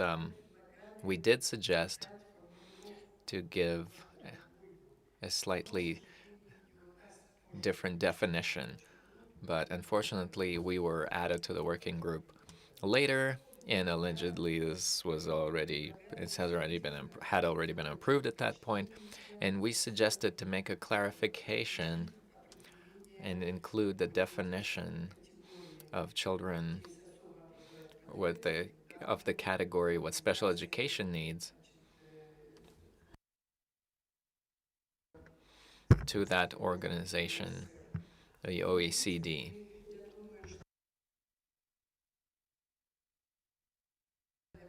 And so what's named in the law, this definition, it is, I would say, it is a broad one. And every child, be it from a favorable family, an unfavorable conditioned family, no matter the economic conditions, and whether they're victims of bullying or violence or coming from a zone of military combat, these are all children with special education needs. And so the main task is to define with each child, as our foreign presenters mentioned, that every child can have specific requirements. So this is an issue of just being careful in terms of studying the issue of family and family to child relations and so forth. And of course, in today's conference, I think that we've touched upon some major topics. First of all, we want you to understand the philosophy of inclusion. It's important that we all understand it correctly. And the forms or channels, through which channels the integration is going to work. Since today we're talking about children with disabilities, the forms of integration can be different. Yes, full integration is when the child is, for instance, hard of hearing or with hearing loss or with vision impairment or musculoskeletal system impairment, is in the mainstream school, in the classroom, doing all the tasks and living up to all the requirements that are set forth to all these children. That is called full integration. But of course, to make something like that happen, there is a lot of buts and a lot of conditions that stand in the way. And it was correct that we talked about early interventions and screenings and early identification. So to include a child with a certain limitation in their life functions, you have to deal with the big government system. And this should be done in interagency cooperation, education, social protection, and healthcare. Like, for instance, in this last session today, the fourth session, we specifically wanted to speak about children with severe disabilities of the musculoskeletal system, for example. And we showed the methodology of that postural management and movement is the way to inclusion of children with severe musculoskeletal impairments to the education process. And here you go with Ms. Baljan's presentation. She's saying the same thing. It's about early intervention. It's about support, and it's about the parents, and of course, it's about the support of the education system. So once again, I'd like to urge all of the teaching community to understand correctly the meaning of the word inclusion as a process to a correct understanding of this terminology, to ensure that we don't have this confusion in term substitution that we have in Kazakhstan. And most importantly, I'd like to reiterate that children with special education needs and their inclusion is an objective for the government for general pedagogy, and it's a principle of pedagogy in general. And I do hope that at this conference we sent invitations and we sent information memos stating that there will be a conference like this, and we outline the agenda, and we asked people to send their messages and their presentations, but unfortunately not from a single university except for the Kazakh Pedagogical University named after Abai, and the National Scientific and Practical Center for Inclusive Education of Karaganda, not from a single other one. We didn't get a single presentation, and it's a shame that the Nazarbayev University, who we also sent that request to, the info memo, and we sent them the agenda. Fortunately, we did not get any response. I personally sent that out. We didn't get any feedback.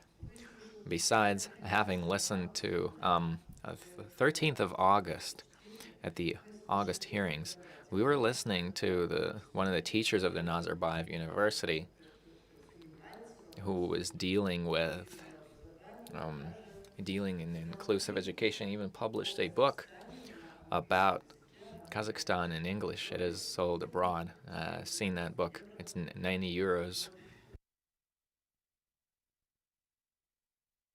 And we did send personally to this teacher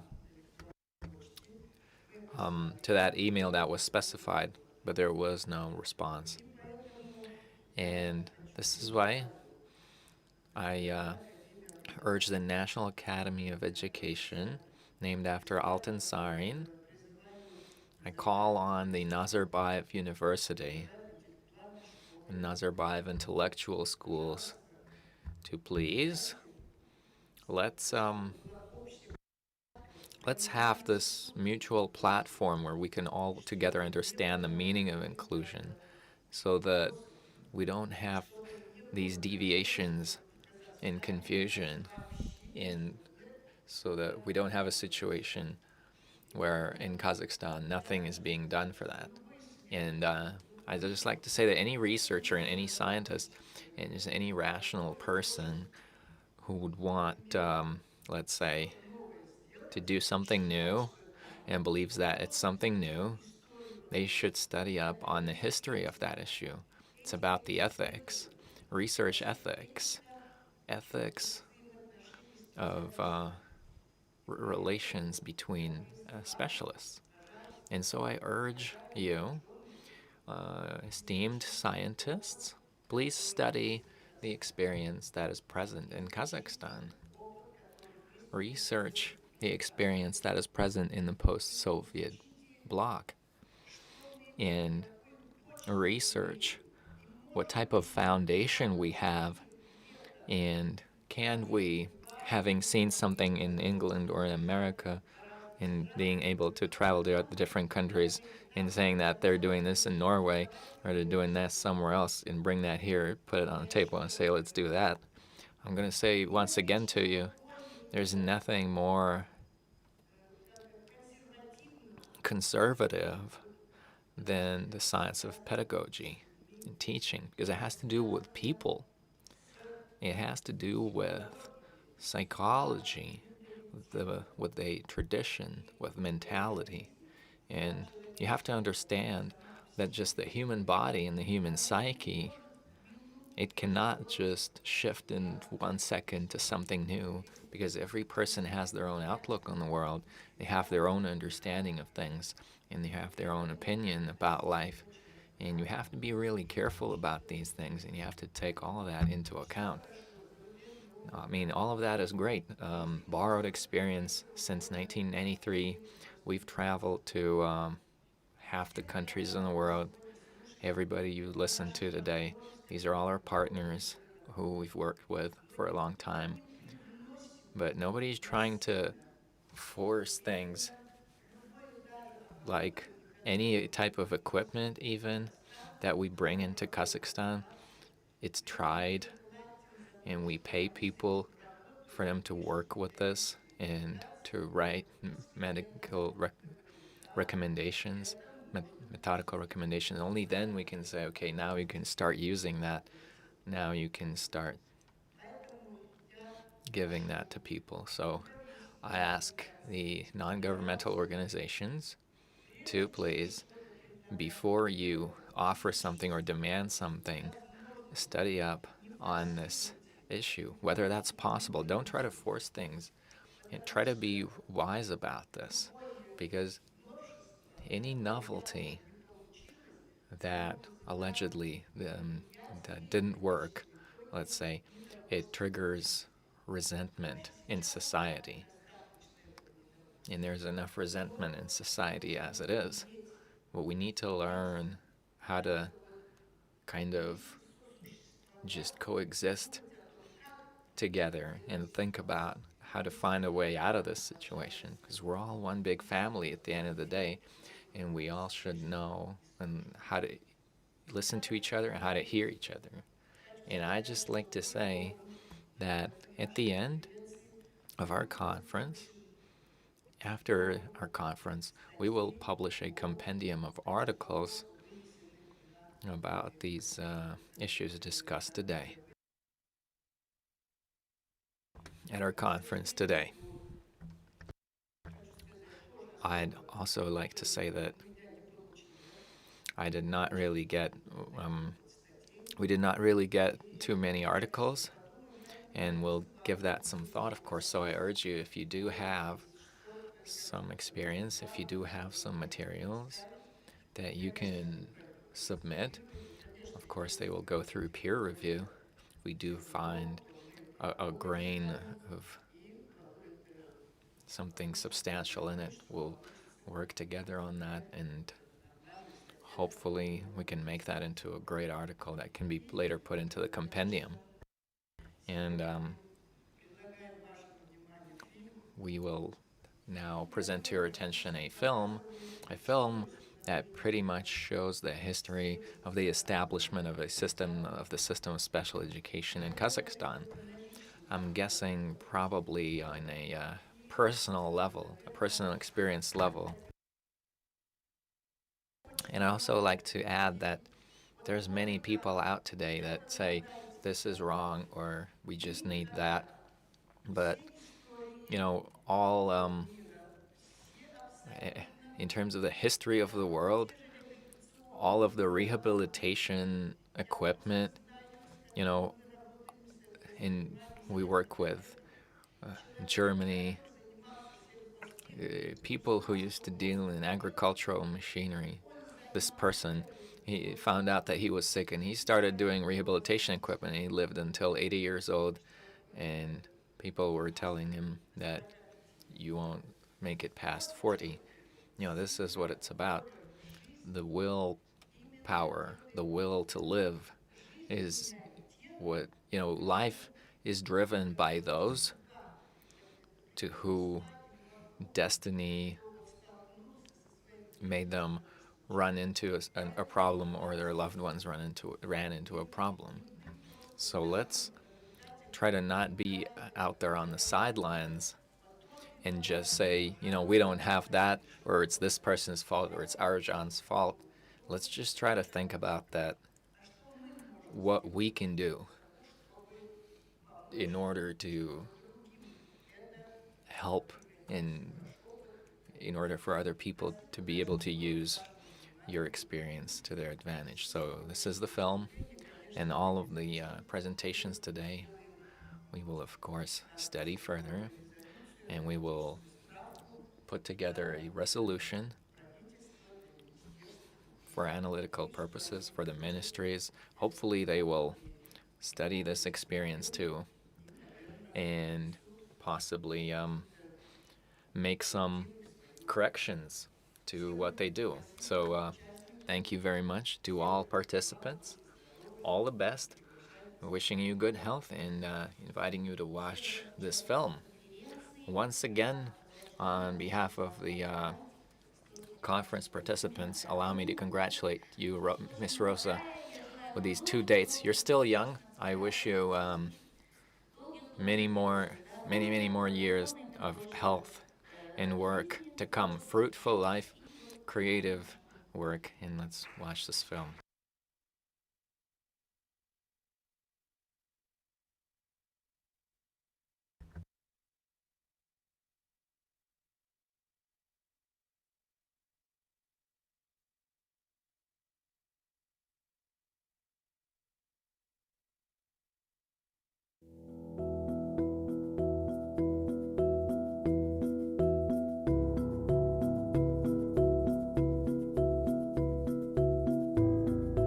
В жизни совершенно не обязательно делать великие вещи. Можно делать и маленькие, но с великой любовью. На свете есть люди, которые превосходят своей силой природы, как ветер, молния, электричество. Они не меняются в силу обстоятельств, а изменяют сами обстоятельства. Ведь быть первым не просто, а неимоверно сложно.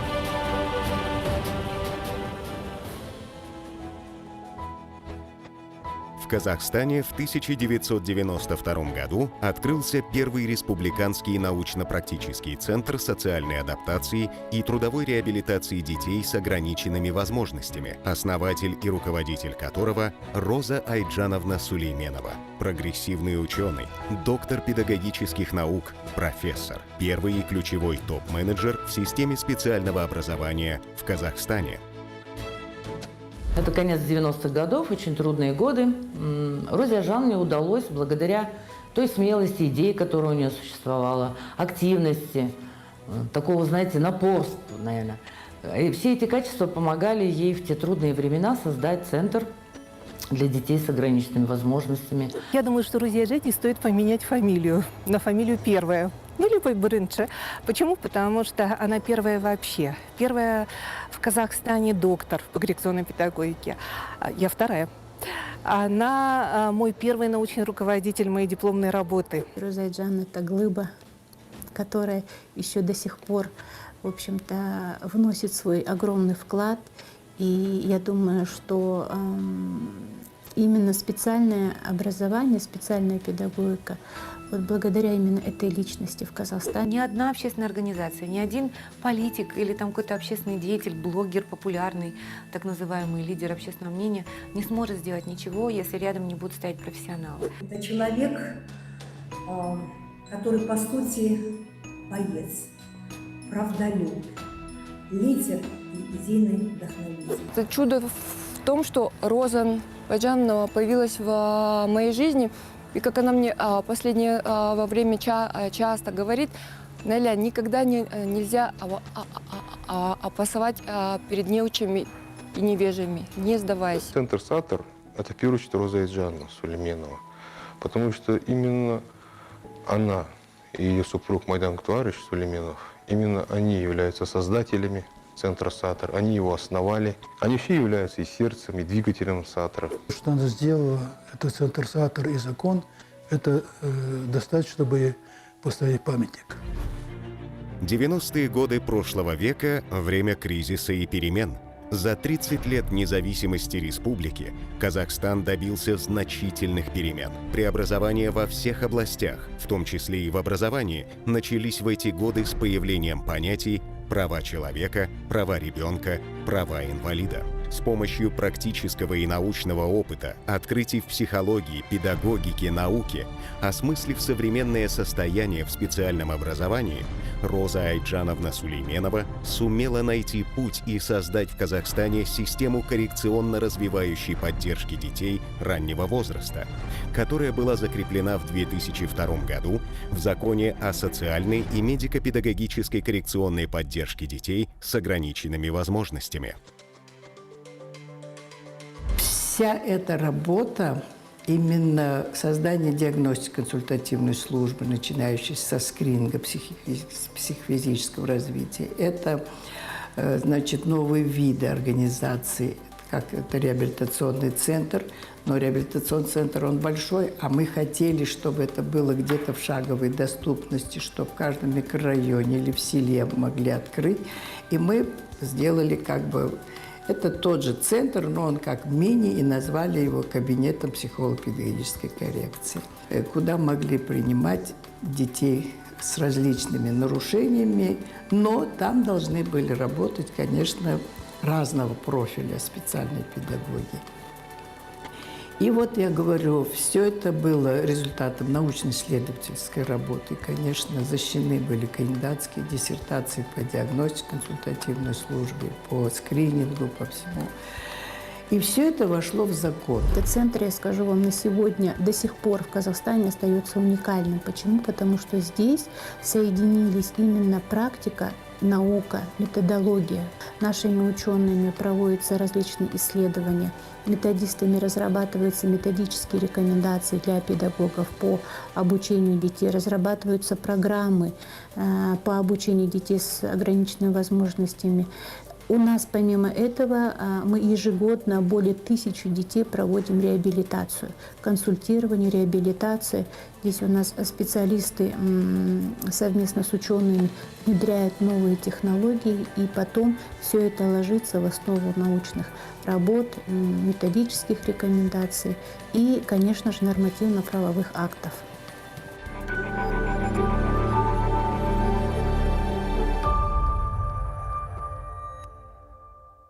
Все началось с учебы в Московском государственном педагогическом институте имени Ленина на факультете дефектологии, а затем в аспирантуре научно-исследовательского института дефектологии Академии педагогических наук СССР, где Роза Сулейменова получила глубокие знания, обучаясь у известных светил науки.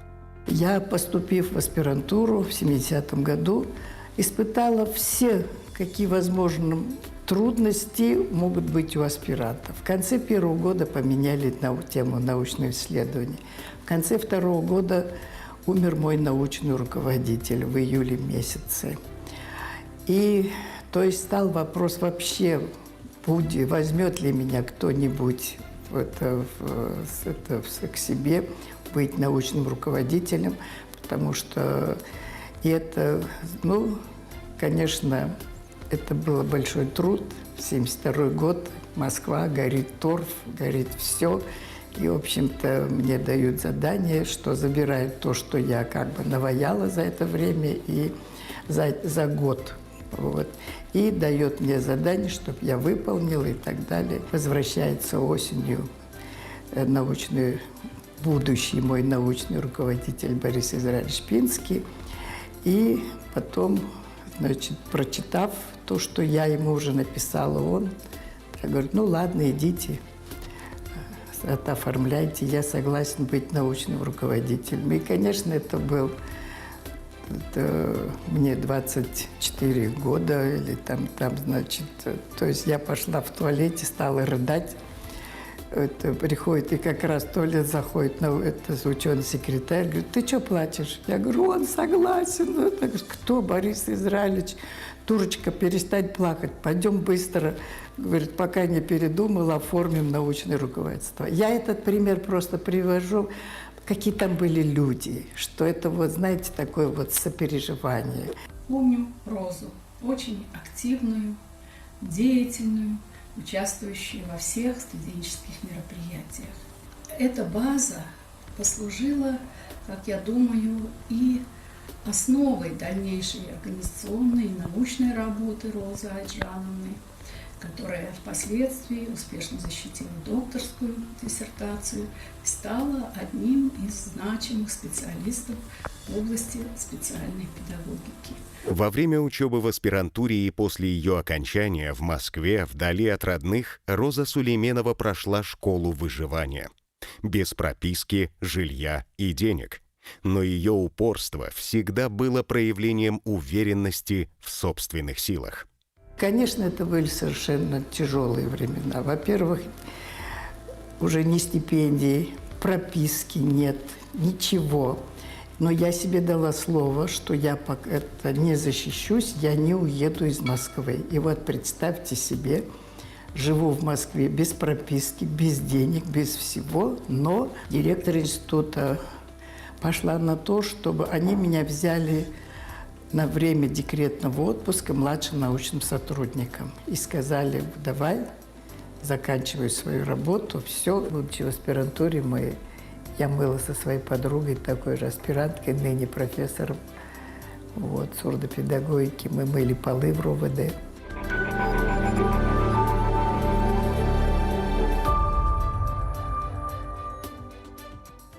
В 1977 году началась преподавательская деятельность в Алмате в Казахском педагогическом институте имени Абая. Являясь организатором высшего дефектологического образования, накопив практический и научный опыт, Роза Сулейменова сумела выстроить целостную систему специального образования. Тогда в Казахстане не было ни научно-исследовательской лаборатории, ни научно-исследовательского института. И в 1992 году по инициативе Сулейменовой при поддержке Министерства образования было принято постановление об организации Республиканского научно-практического центра социальной адаптации и профессионально-трудовой реабилитации детей и подростков, детей с нарушениями в развитии РНПЦ «САТР». Это был период непонимания и противостояния в кабинетах государственной власти. С Розой Алджанной Сулейменовой мы познакомились 30 лет назад.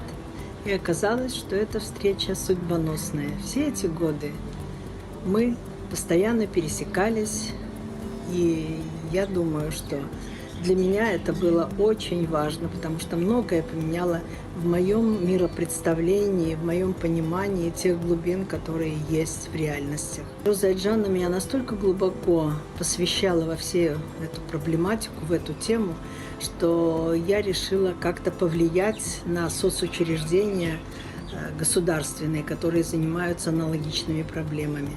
Я собрала республиканское совещание, очень подробно доложила всем.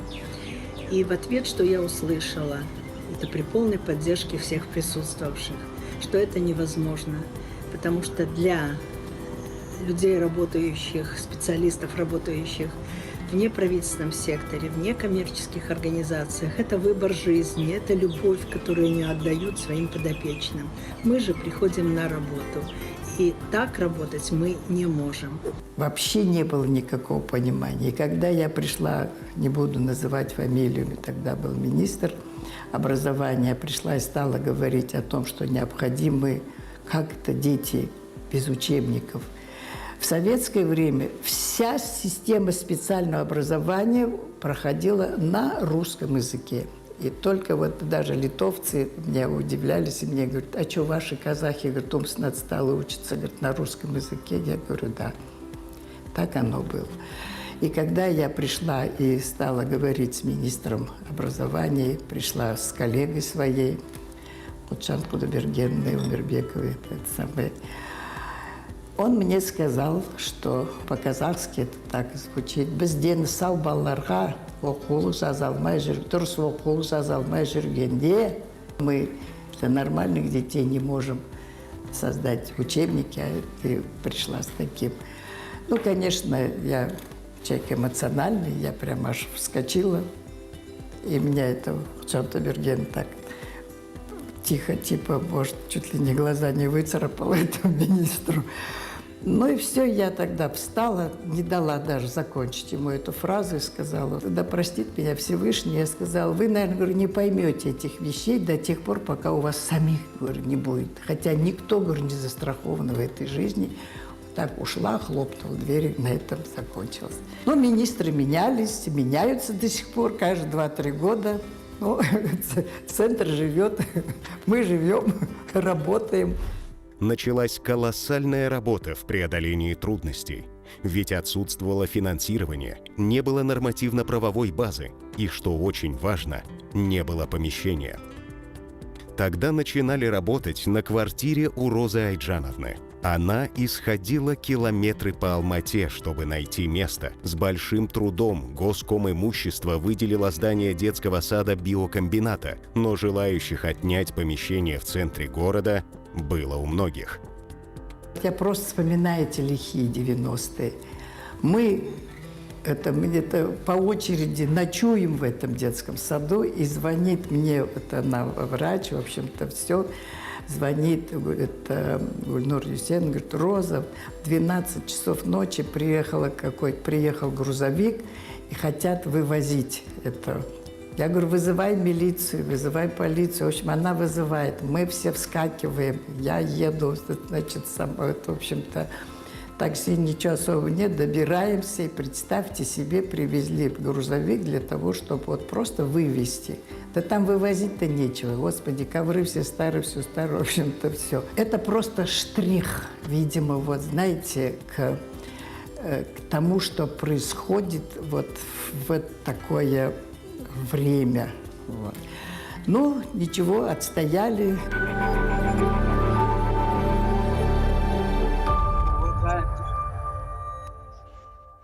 В Казахстане, как и во всем Советском Союзе, существовало всего 8 типов специальных дошкольных и школьных организаций. Остальные дети были обозначены как необучаемые и не вписывались в существующую систему. Однако в научно-практическом центре были проведены исследования по созданию новых видов организаций специального образования. Это реабилитационный центр, кабинет психолого-педагогической коррекции, в которых должна оказываться помощь детям с самыми различными нарушениями в развитии.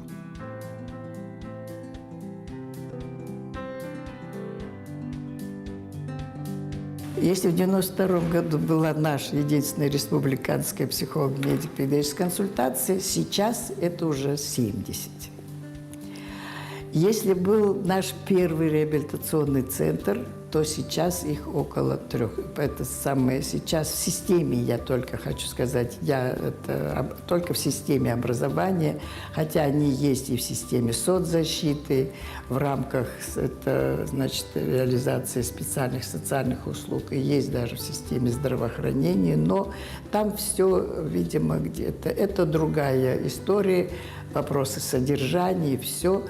Но в системе образования уже это где-то около 20 реабилитационных центров и уже почти 300 кабинетов психолого-педагогической коррекции. То есть эта система пошла, она функционирует. Мечта сбывается, если ты работаешь на нее.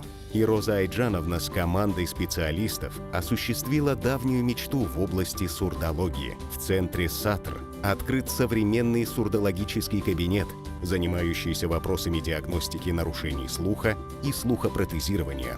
Здесь самое современное оборудование.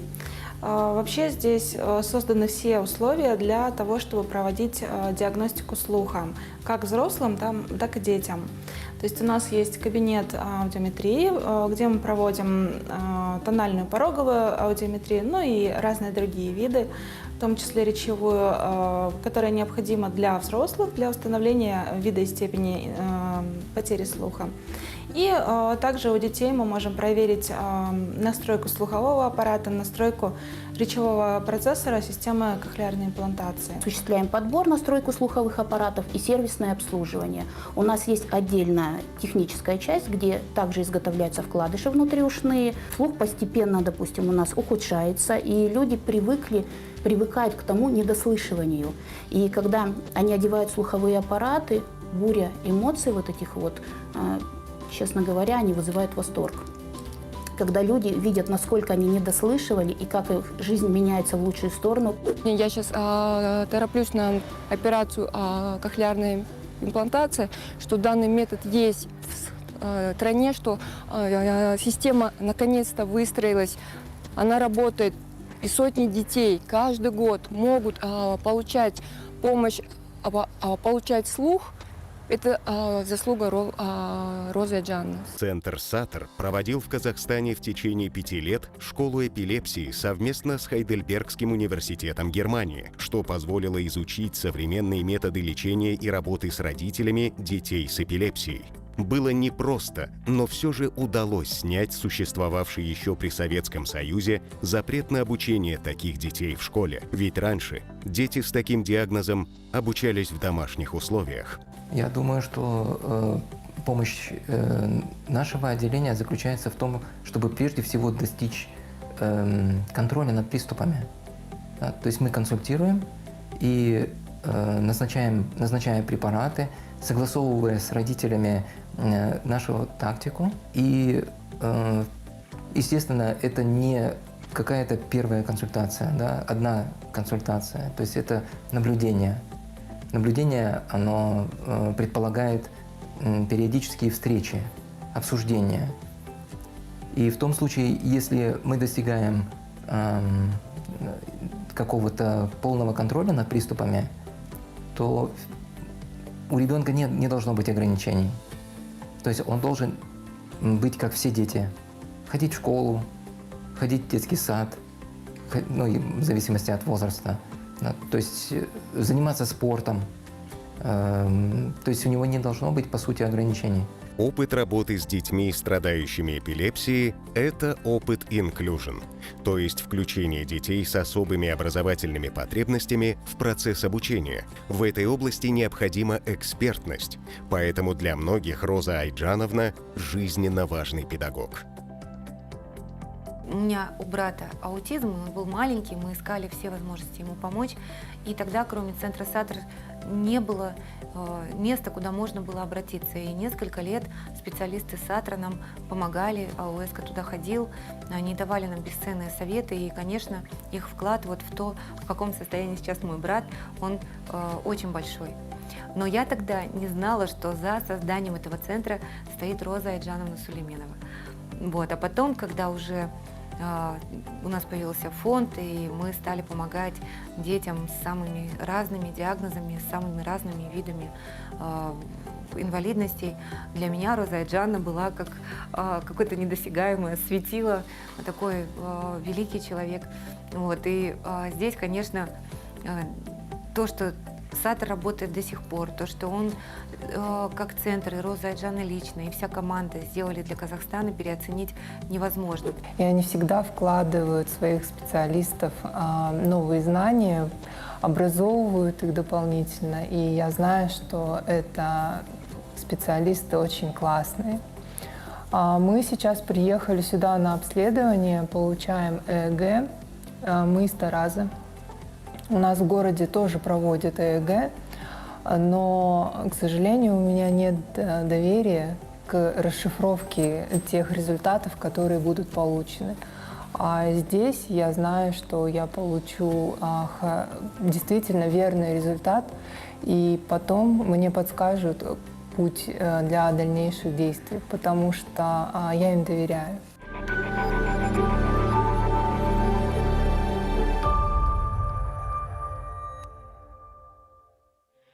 Книги доказывают, что люди способны на волшебство.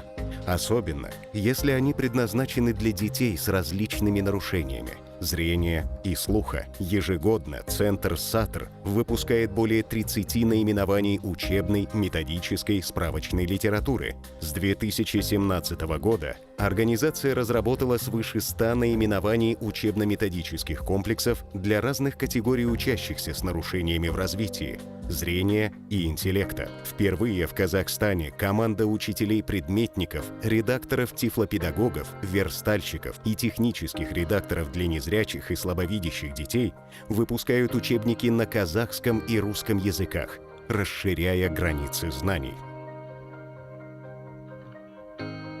Роза Айджановна осы жобаның мақсатына қарай оқулықтарды әзірлеумен бірге қазақстандық экспериментальдық программаларды өздері құрды.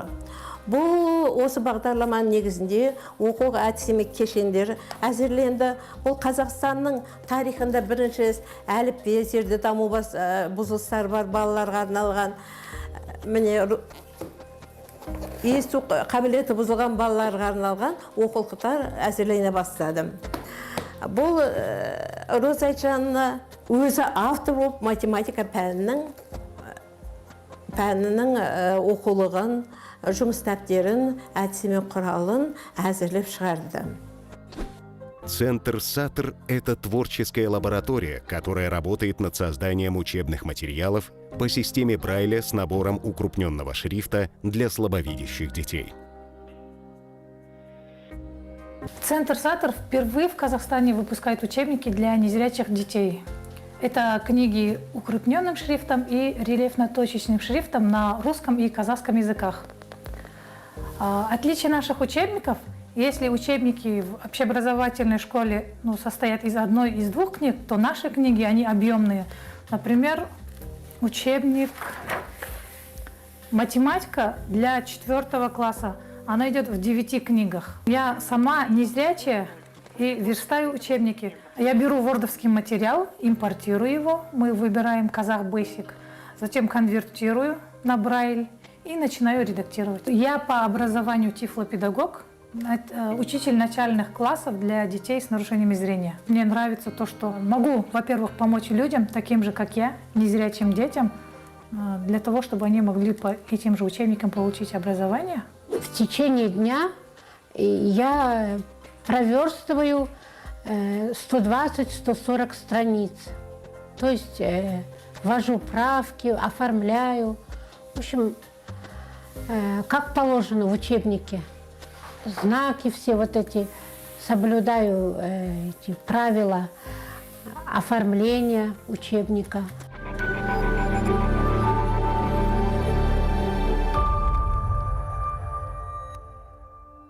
Принцип работы реабилитационного центра прежде всего своевременно оказанная коррекционная помощь детям. И чтобы ее оказать вовремя, нужны были нетрадиционные подходы в организации деятельности. В 90-е годы правовое положение организации было довольно неопределенным, поэтому удалось представить Республиканский научно-практический центр «Сатр» как государственно-общественную организацию, что позволило оставаться как государственная структура и как общественное объединение с возможностью получать гранты от международных организаций.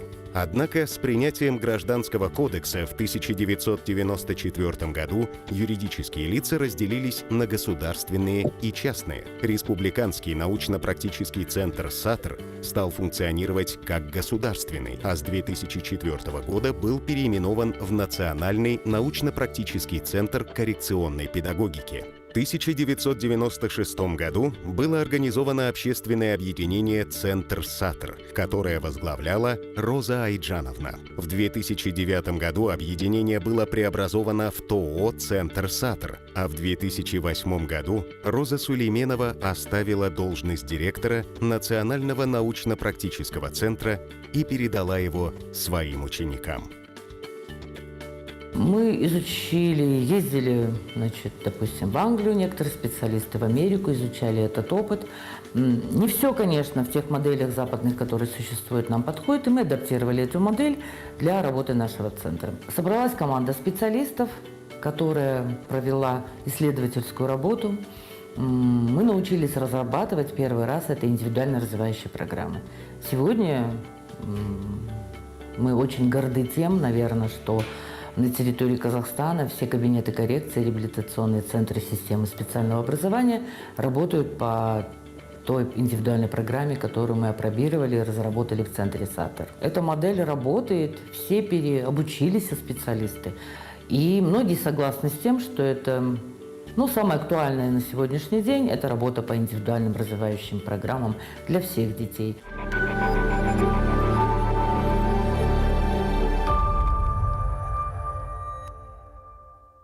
Роза Айджановна состояла в рабочей группе по разработке закона о внесении изменений и дополнений в некоторые законодательные акты РК по вопросам инклюзивного образования, которой было важно ввести понятие психолого-педагогическое сопровождение дети с особыми образовательными потребностями. Это необходимо в части понимания в разграничении детей с различными нарушениями, с трудностями в обучении, в поведении в силу неблагоприятных социальных, экономических, лингвистических и культурных условий. Она мне сказала как-то, что вот другие дарят цветы, дарят бриллианты. Вот ты мне сделай подарок, подари мне закон. Вот я, в общем-то, ей подарил закон. Закон вот, о поддержке детей с нарушениями развития. Вот, и закон, конечно, в основном она написала. Вот мы его с моим другом Алексеем Худяковым, профессор Худяков, мы с ним вот такой закон и сделали. И сколько было проблем, пока она его проводила через министерство, правительство, сколько там было самое. Я ей говорю: Роза, соглашайся, главное до парламента добраться. Тогда парламент другой был. Парламент тогда был нормальный, тогда можно было в этом парламенте что-то сделать. Сейчас невозможно. Все парламенты знаю, самый лучший первый был, когда на самом деле было замечательные депутаты. И когда добрался закон до парламента, депутаты сказали: что вы нам принесли какой-то огрызок. Она говорит: так это после правительства огрызок, вот закон, говорит. Они посмотрели: вот это закон. Тот отбросили, ее взяли, и закон пошел в том виде, в каком мы его написали. Это была большая удача. В 90-х годах именно с ее участием, именно она являлась инициатором разработки перечня специальных компенсаторных средств реабилитации по обеспечению людей с инвалидностью в рамках государственного социального обеспечения. Вот этот перечень до сих пор действует. Вот этот перечень до сих пор совершенствуется, и в настоящее время он нуждается в доработке. И Роза Аджана в том числе в рамках параллельной работы, большой работы по развитию скрининга в Казахстане. Вот, она ведет еще и работу по совершенствованию этого перечня, потому что жизнь в последнее время набирает такие обороты, такую скорость, что каждый день что-то меняется в лучшую сторону, слава богу. Появляются более новые средства реабилитации для инвалидов, для их адаптации в обществе.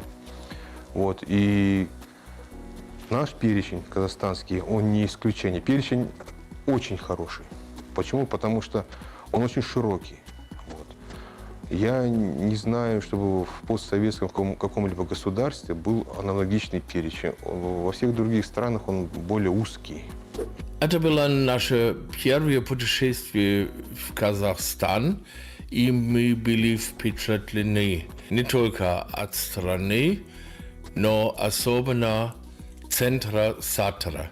Роза показала нам центр, и мы могли видеть все оборудование. Сотрудничество было эффективно и полезно для слепых в Казахстане. Центр Сатр оборудовала слепых рабочими местами на компьютерном базе, читающими машинами, оборудование для школ. Для нас это было очень интересное время. Роза, спасибо. Здесь не только современная материально-техническая база.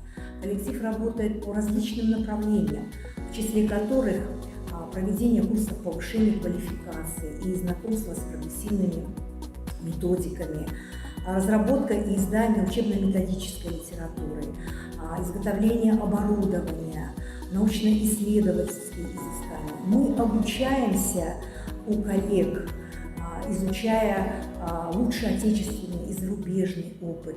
Роза Сулейменова проводит серьезную научно-исследовательскую работу. Была научным руководителем ряда диссертаций на соискание кандидата и доктора педагогических наук по коррекционной педагогике. Сегодня она входит в диссертационный совет по подготовке докторов PhD. То есть мы готовим уже молодое поколение, это, наверное, ее внуки уже будут, да, вот не столько как мы дети, а сколько ее научные внуки. Вообще это человек, вот, наверное, по которому, наверное, я тоже как-то меряюсь как человек совести.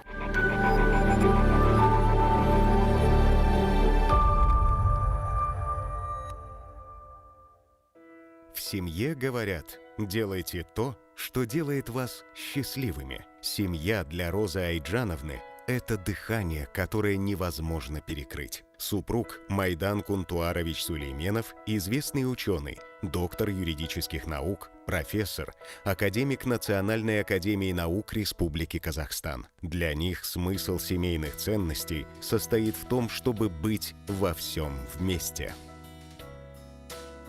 Почему в чем причина, я считаю, ее такой успешной деятельности, в такой трудной сфере, где почти невозможно что-то сделать, но она это делает. У нее в характере есть, на мой взгляд, две взаимоисключающие черты. Во-первых, это твердость, решительность, настойчивость, я бы сказал, настырность и стремление любым способом достичь поставленной цели. И вторая черта – это любовь. Любовь и щедрость ко всем близким, ко всем, кто ее окружает, к своим ученикам, к своим детям, внукам. И вот это такой сплав получился, по-моему, необыкновенный, что позволяет ей делать свое дело. Она о каждом беспокоится, о каждом печется, вот о своих сотрудников. То есть это, если она приняла человека в свой личный круг, все, он свой, он пользуется защитой, поддержкой, и она сделала все для того, чтобы у него было хорошо. Родилась Роза в Гурьеве в 1946 году. Ее отец, Есимбаев Айджан, был основателем и директором Гурьевского драматического театра. Затем работал главным режиссером, после перешел на профсоюзную работу, председателя областного комитета профсоюза работников культуры. Мама Есимбаева Балым была актрисой, затем работала в Гурьеве главным бухгалтером областной типографии. В семье культивировался труд, образование и умение добиваться своих целей. Эти способности и помогли Розе Айджановне работать на сопротивление и вместе с тем создать дружную семью.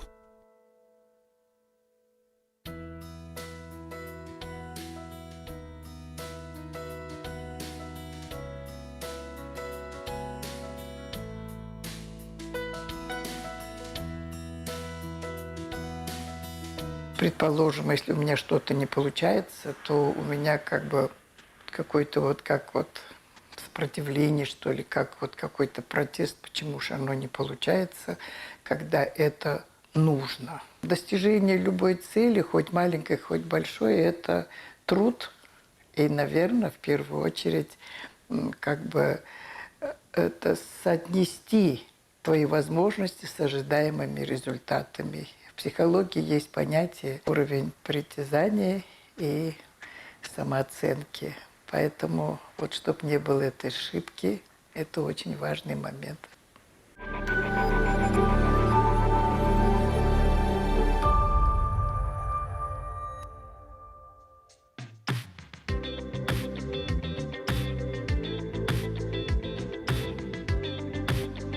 Центр «Сатор», здравствуйте.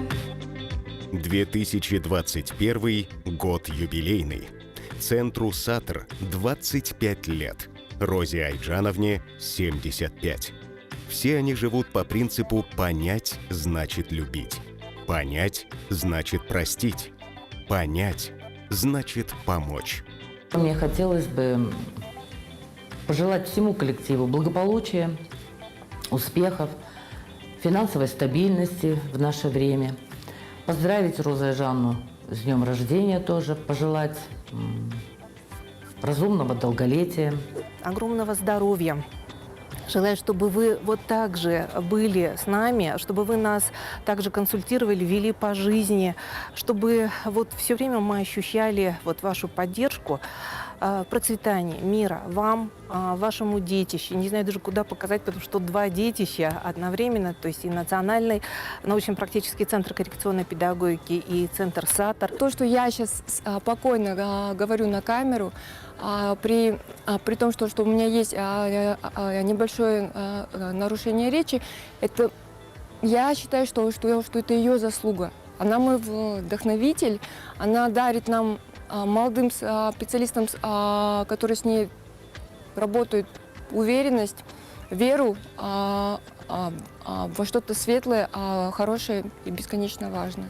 Вы делаете великое дело, ведь вы вселяете надежду родителям, силу и веру в детей, которые должны стать полноценными гражданами нашей страны.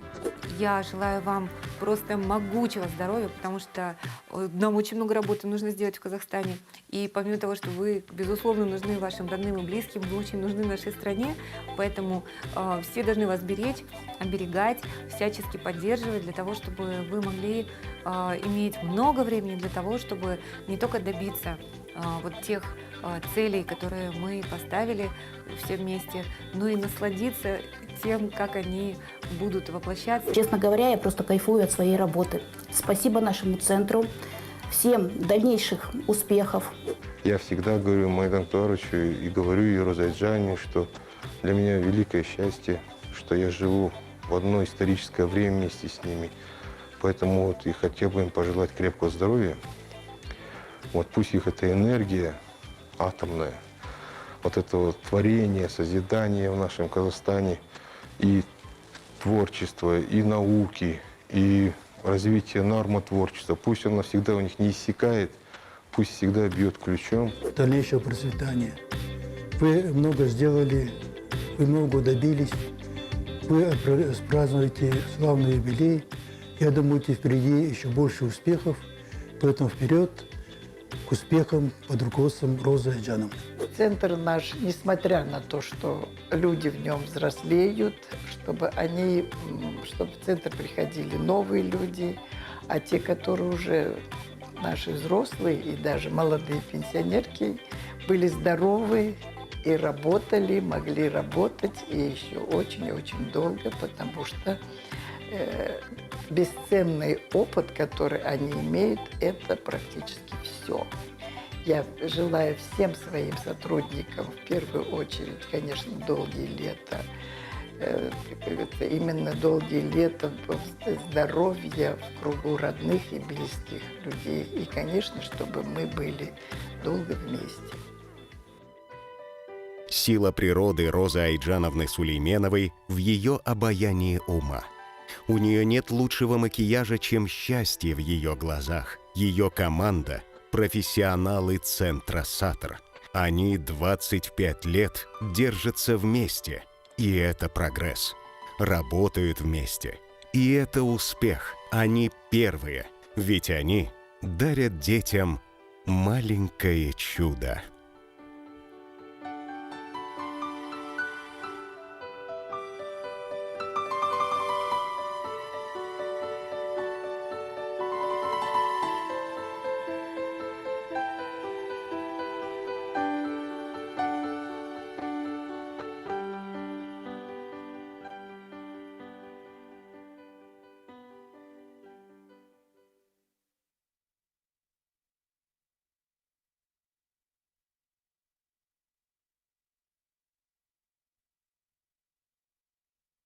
Коллеги, уважаемая Роза Айджановна, еще раз поздравляю вас.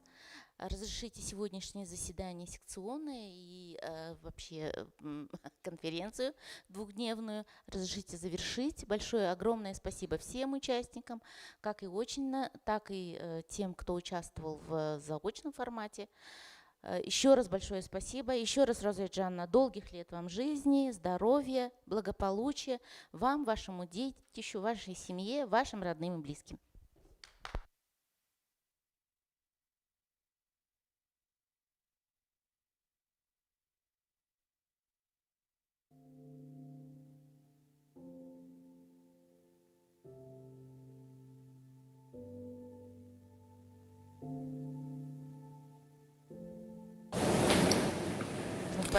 Добрый день.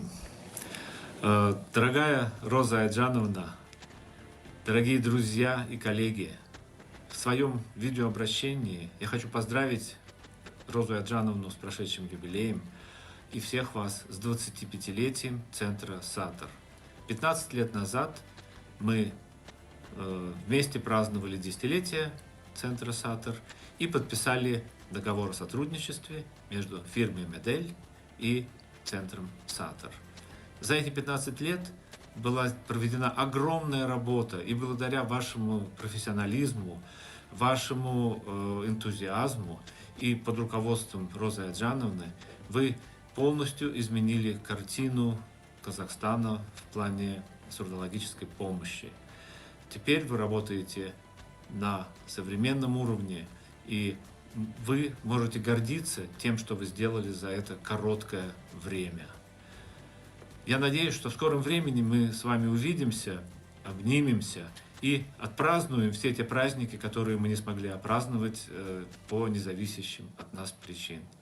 Желаю вам отпраздновать и провести хорошо время вместе, и я с вами в душе и в сердце.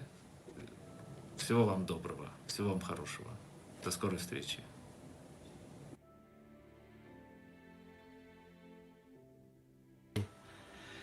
Дорогая Роза Аджановна, мы с вами знаем друг друга и работаем вместе уже четверть века. Тогда как в постсоветском пространстве и даже во всей Восточной Европе и Южной Азии реабилитацией людей с выраженной инвалидностью почти никто не занимался серьезно. Вы решили взяться за это дело и имели видение и смелость, не побоялись развивать это направление в Казахстане. Для меня огромная честь, что мне посчастливилось знать вас и работать с вами, и вашей командой, и центром САТР, что мы имели возможность быть немного полезными вам в огромной работе, которую вы проделали за эти 30 лет. Я думаю, что все согласятся, что невозможно переоценить ваш колоссальный вклад в развитие и внедрение многих современных технологий специального образования и реабилитации в Казахстане.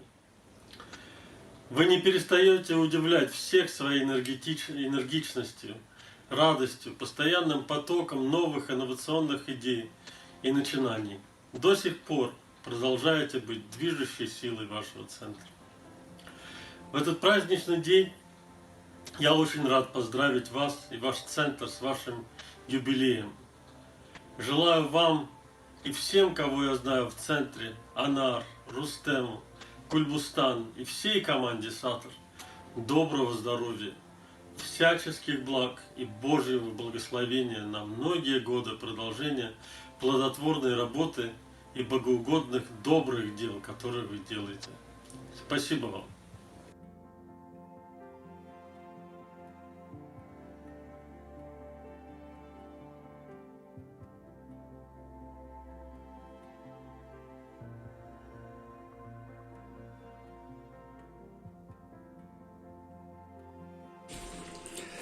Dear Professor Suleymanova, dear Rosa, congratulations and warm greetings from Munich, from Pars Medical, and of course from me personally on your 75th birthday. It is a pity that we could only get to know each other 2 years ago.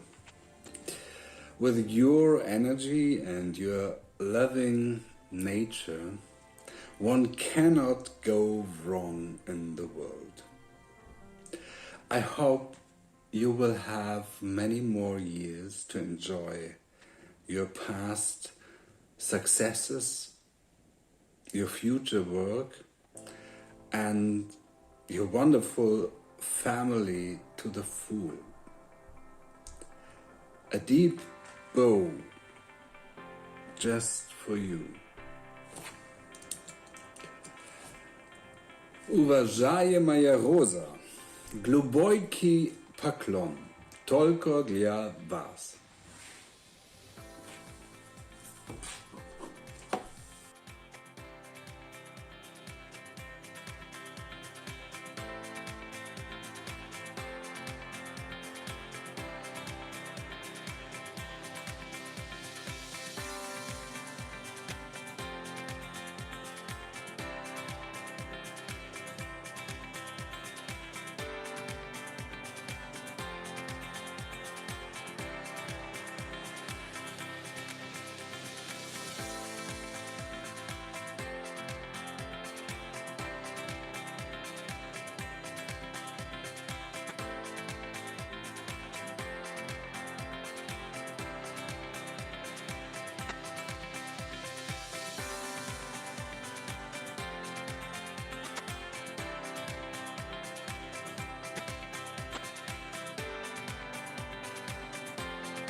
Уважаемая Роза Яджановна, коллектив «Сатр» от имени консалтинга Соли Ицкаканаса от своего имени я хочу поздравить вас с юбилеем.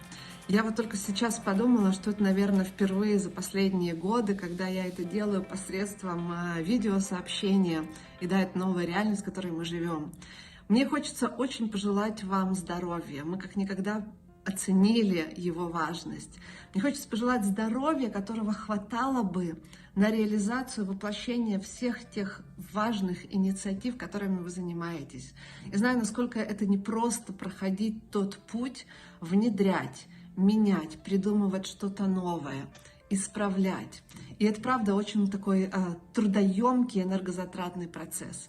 Мне хочется пожелать вам вдохновения, потому что когда мы любим то, чем мы занимаемся, нам, правда, хочется творить. Мы готовы просиживать дни, ночи, не спать. И это то, что я, Роза Айджановна, очень часто вижу, когда мы с вами обмениваемся сообщениями, я понимаю, что у вас-то уже ночь.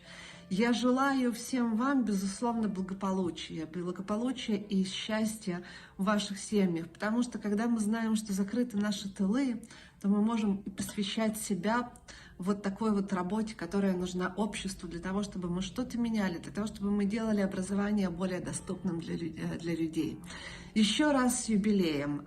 Мы безумно ценим это многолетнее сотрудничество. Нам очень хочется, чтобы оно процветало, чтобы оно развивалось. И, конечно же, ребят, еще много-много-много лет вот такой вот работы. Дай Бог, пусть все получается. С юбилеем!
Herzliche Grüße an Frau Rosa und das gesamte Centre Sartre, Anar, an alle Freunde, die wir kennen in Kasachstan.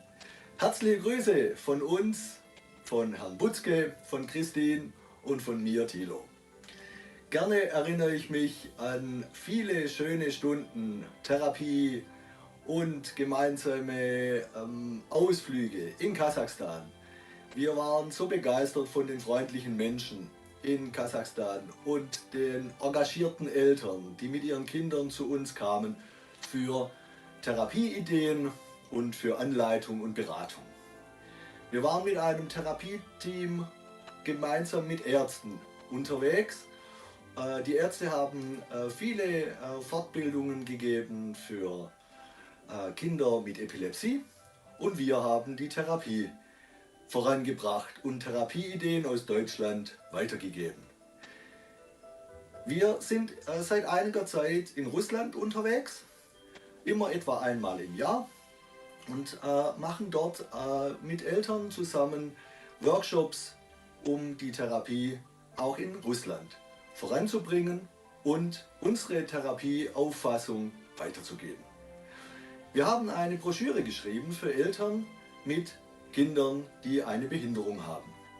Und Anar hat den Link zu dieser Broschüre, die es auch online gibt. Und wir sind ganz stolz, dass wir sehr viele Therapieideen, sehr viele Ideen auch zur Verbesserung der Situation von Kindern und ihren Eltern ins Russische übersetzen konnten. Und das haben wir sehr gerne gemacht für die Kinder und ihre Eltern.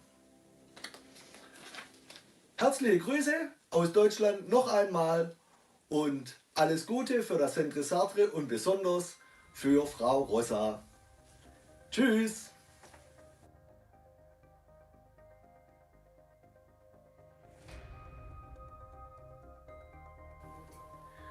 Sehr geehrte liebe Frau Dr. Rosa Soleimenova und liebe Frau Anna Dr. Bajanova, über 20 Jahre gemeinsame Arbeit für Menschen mit Behinderung verbinden uns, über 5000 Kilometer hinweg. Das Centre Sartre in Almaty und die Stephen-Hawking-Schule im Raum Heidelberg. 25 Jahre Centre Sartre und Ihr 75-jähriger Geburtstag, Frau Dr. Rosa, sind Grund genug, einen neuen Impuls zu setzen für die weitere Entwicklung der Arbeit im Sinne von Menschen mit Behinderung. Inklusion ist das umfassende, zukunftsorientierte Thema, das diese Zeit prägt. Sie packen es an. Inklusion in Kasachstan ist Ihr aktuelles Tagungsthema. Wir wünschen Ihnen gute, vor allem konkrete Ergebnisse, die bedeutend werden für die Verbesserung der Lebenswelt von Menschen mit Behinderung. Weitere Barrieren müssen fallen. Dieses existenzielle Thema verdient gesellschaftliche Anerkennung. Auf Sondereinrichtungen, zum Beispiel mit medizinischen Hilfen, kann allerdings nicht verzichtet werden. Ihr Fritz Butzke, Stiftung Rehabilitation Heidelberg und Kollegen und Kolleginnen des medizinischen und sonderpädagogischen Bereiches. September 1921.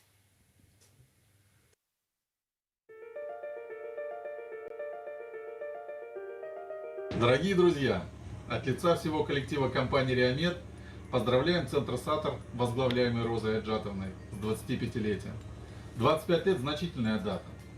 За эти годы вы внесли неоценимый вклад в развитие образования для детей с ограниченными возможностями в Республике Казахстан.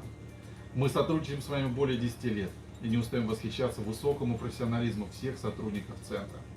Желаем вам всегда сохранять свою безупречную репутацию и уверенно продолжать идти по взятому изначально курсу. Желаем удачи, целеустремленности и процветания. Ваш Реамед.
Дорогая Роза Айджановна, от лица компании «Логозон Украина» разрешите сердечно поздравить вас и всю команду Центра «Сатр» с юбилеем. На протяжении 10 лет мы плодотворно сотрудничаем с вами и очень благодарны вам и всему коллективу Центра «Сатр» за доверие. За период нашего международного сотрудничества наша компания демонстрирует значительные успехи в создании инновационных технологий, коррекционных методик, инструментария для логопедов и коррекционных педагогов в наших странах. И хотя нас разделяют 4000 километров, душой и сердцем мы сегодня с вами. Для нас большая честь то, что наш международный партнер, Центр «Сатр», под вашим руководством стоит в авангарде дефектологической науки Республики Казахстан. И вы, как выдающийся ученый, как основоположник коррекционной педагогики Республики Казахстан, как организатор первого в Казахстане дефектологического факультета, являетесь образцом для нового поколения специалистов и молодых ученых как в Казахстане, так и за его пределами. Желаем вам крепкого здоровья, счастья, любви, вдохновения на достижение новых вершин. Пусть ваша мудрость и опыт находят достойных последователей и учеников.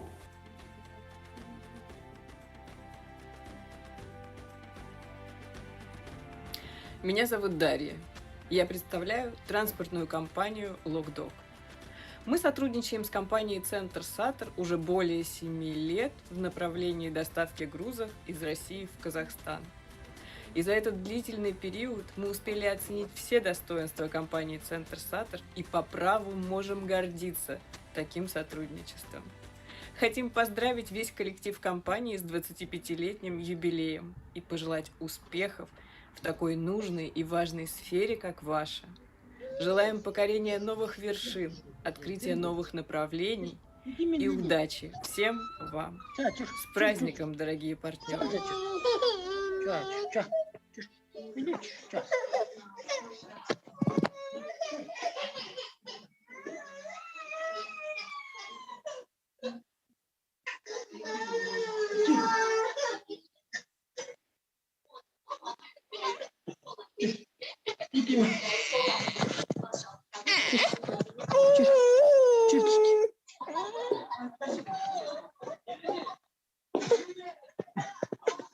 Первый раз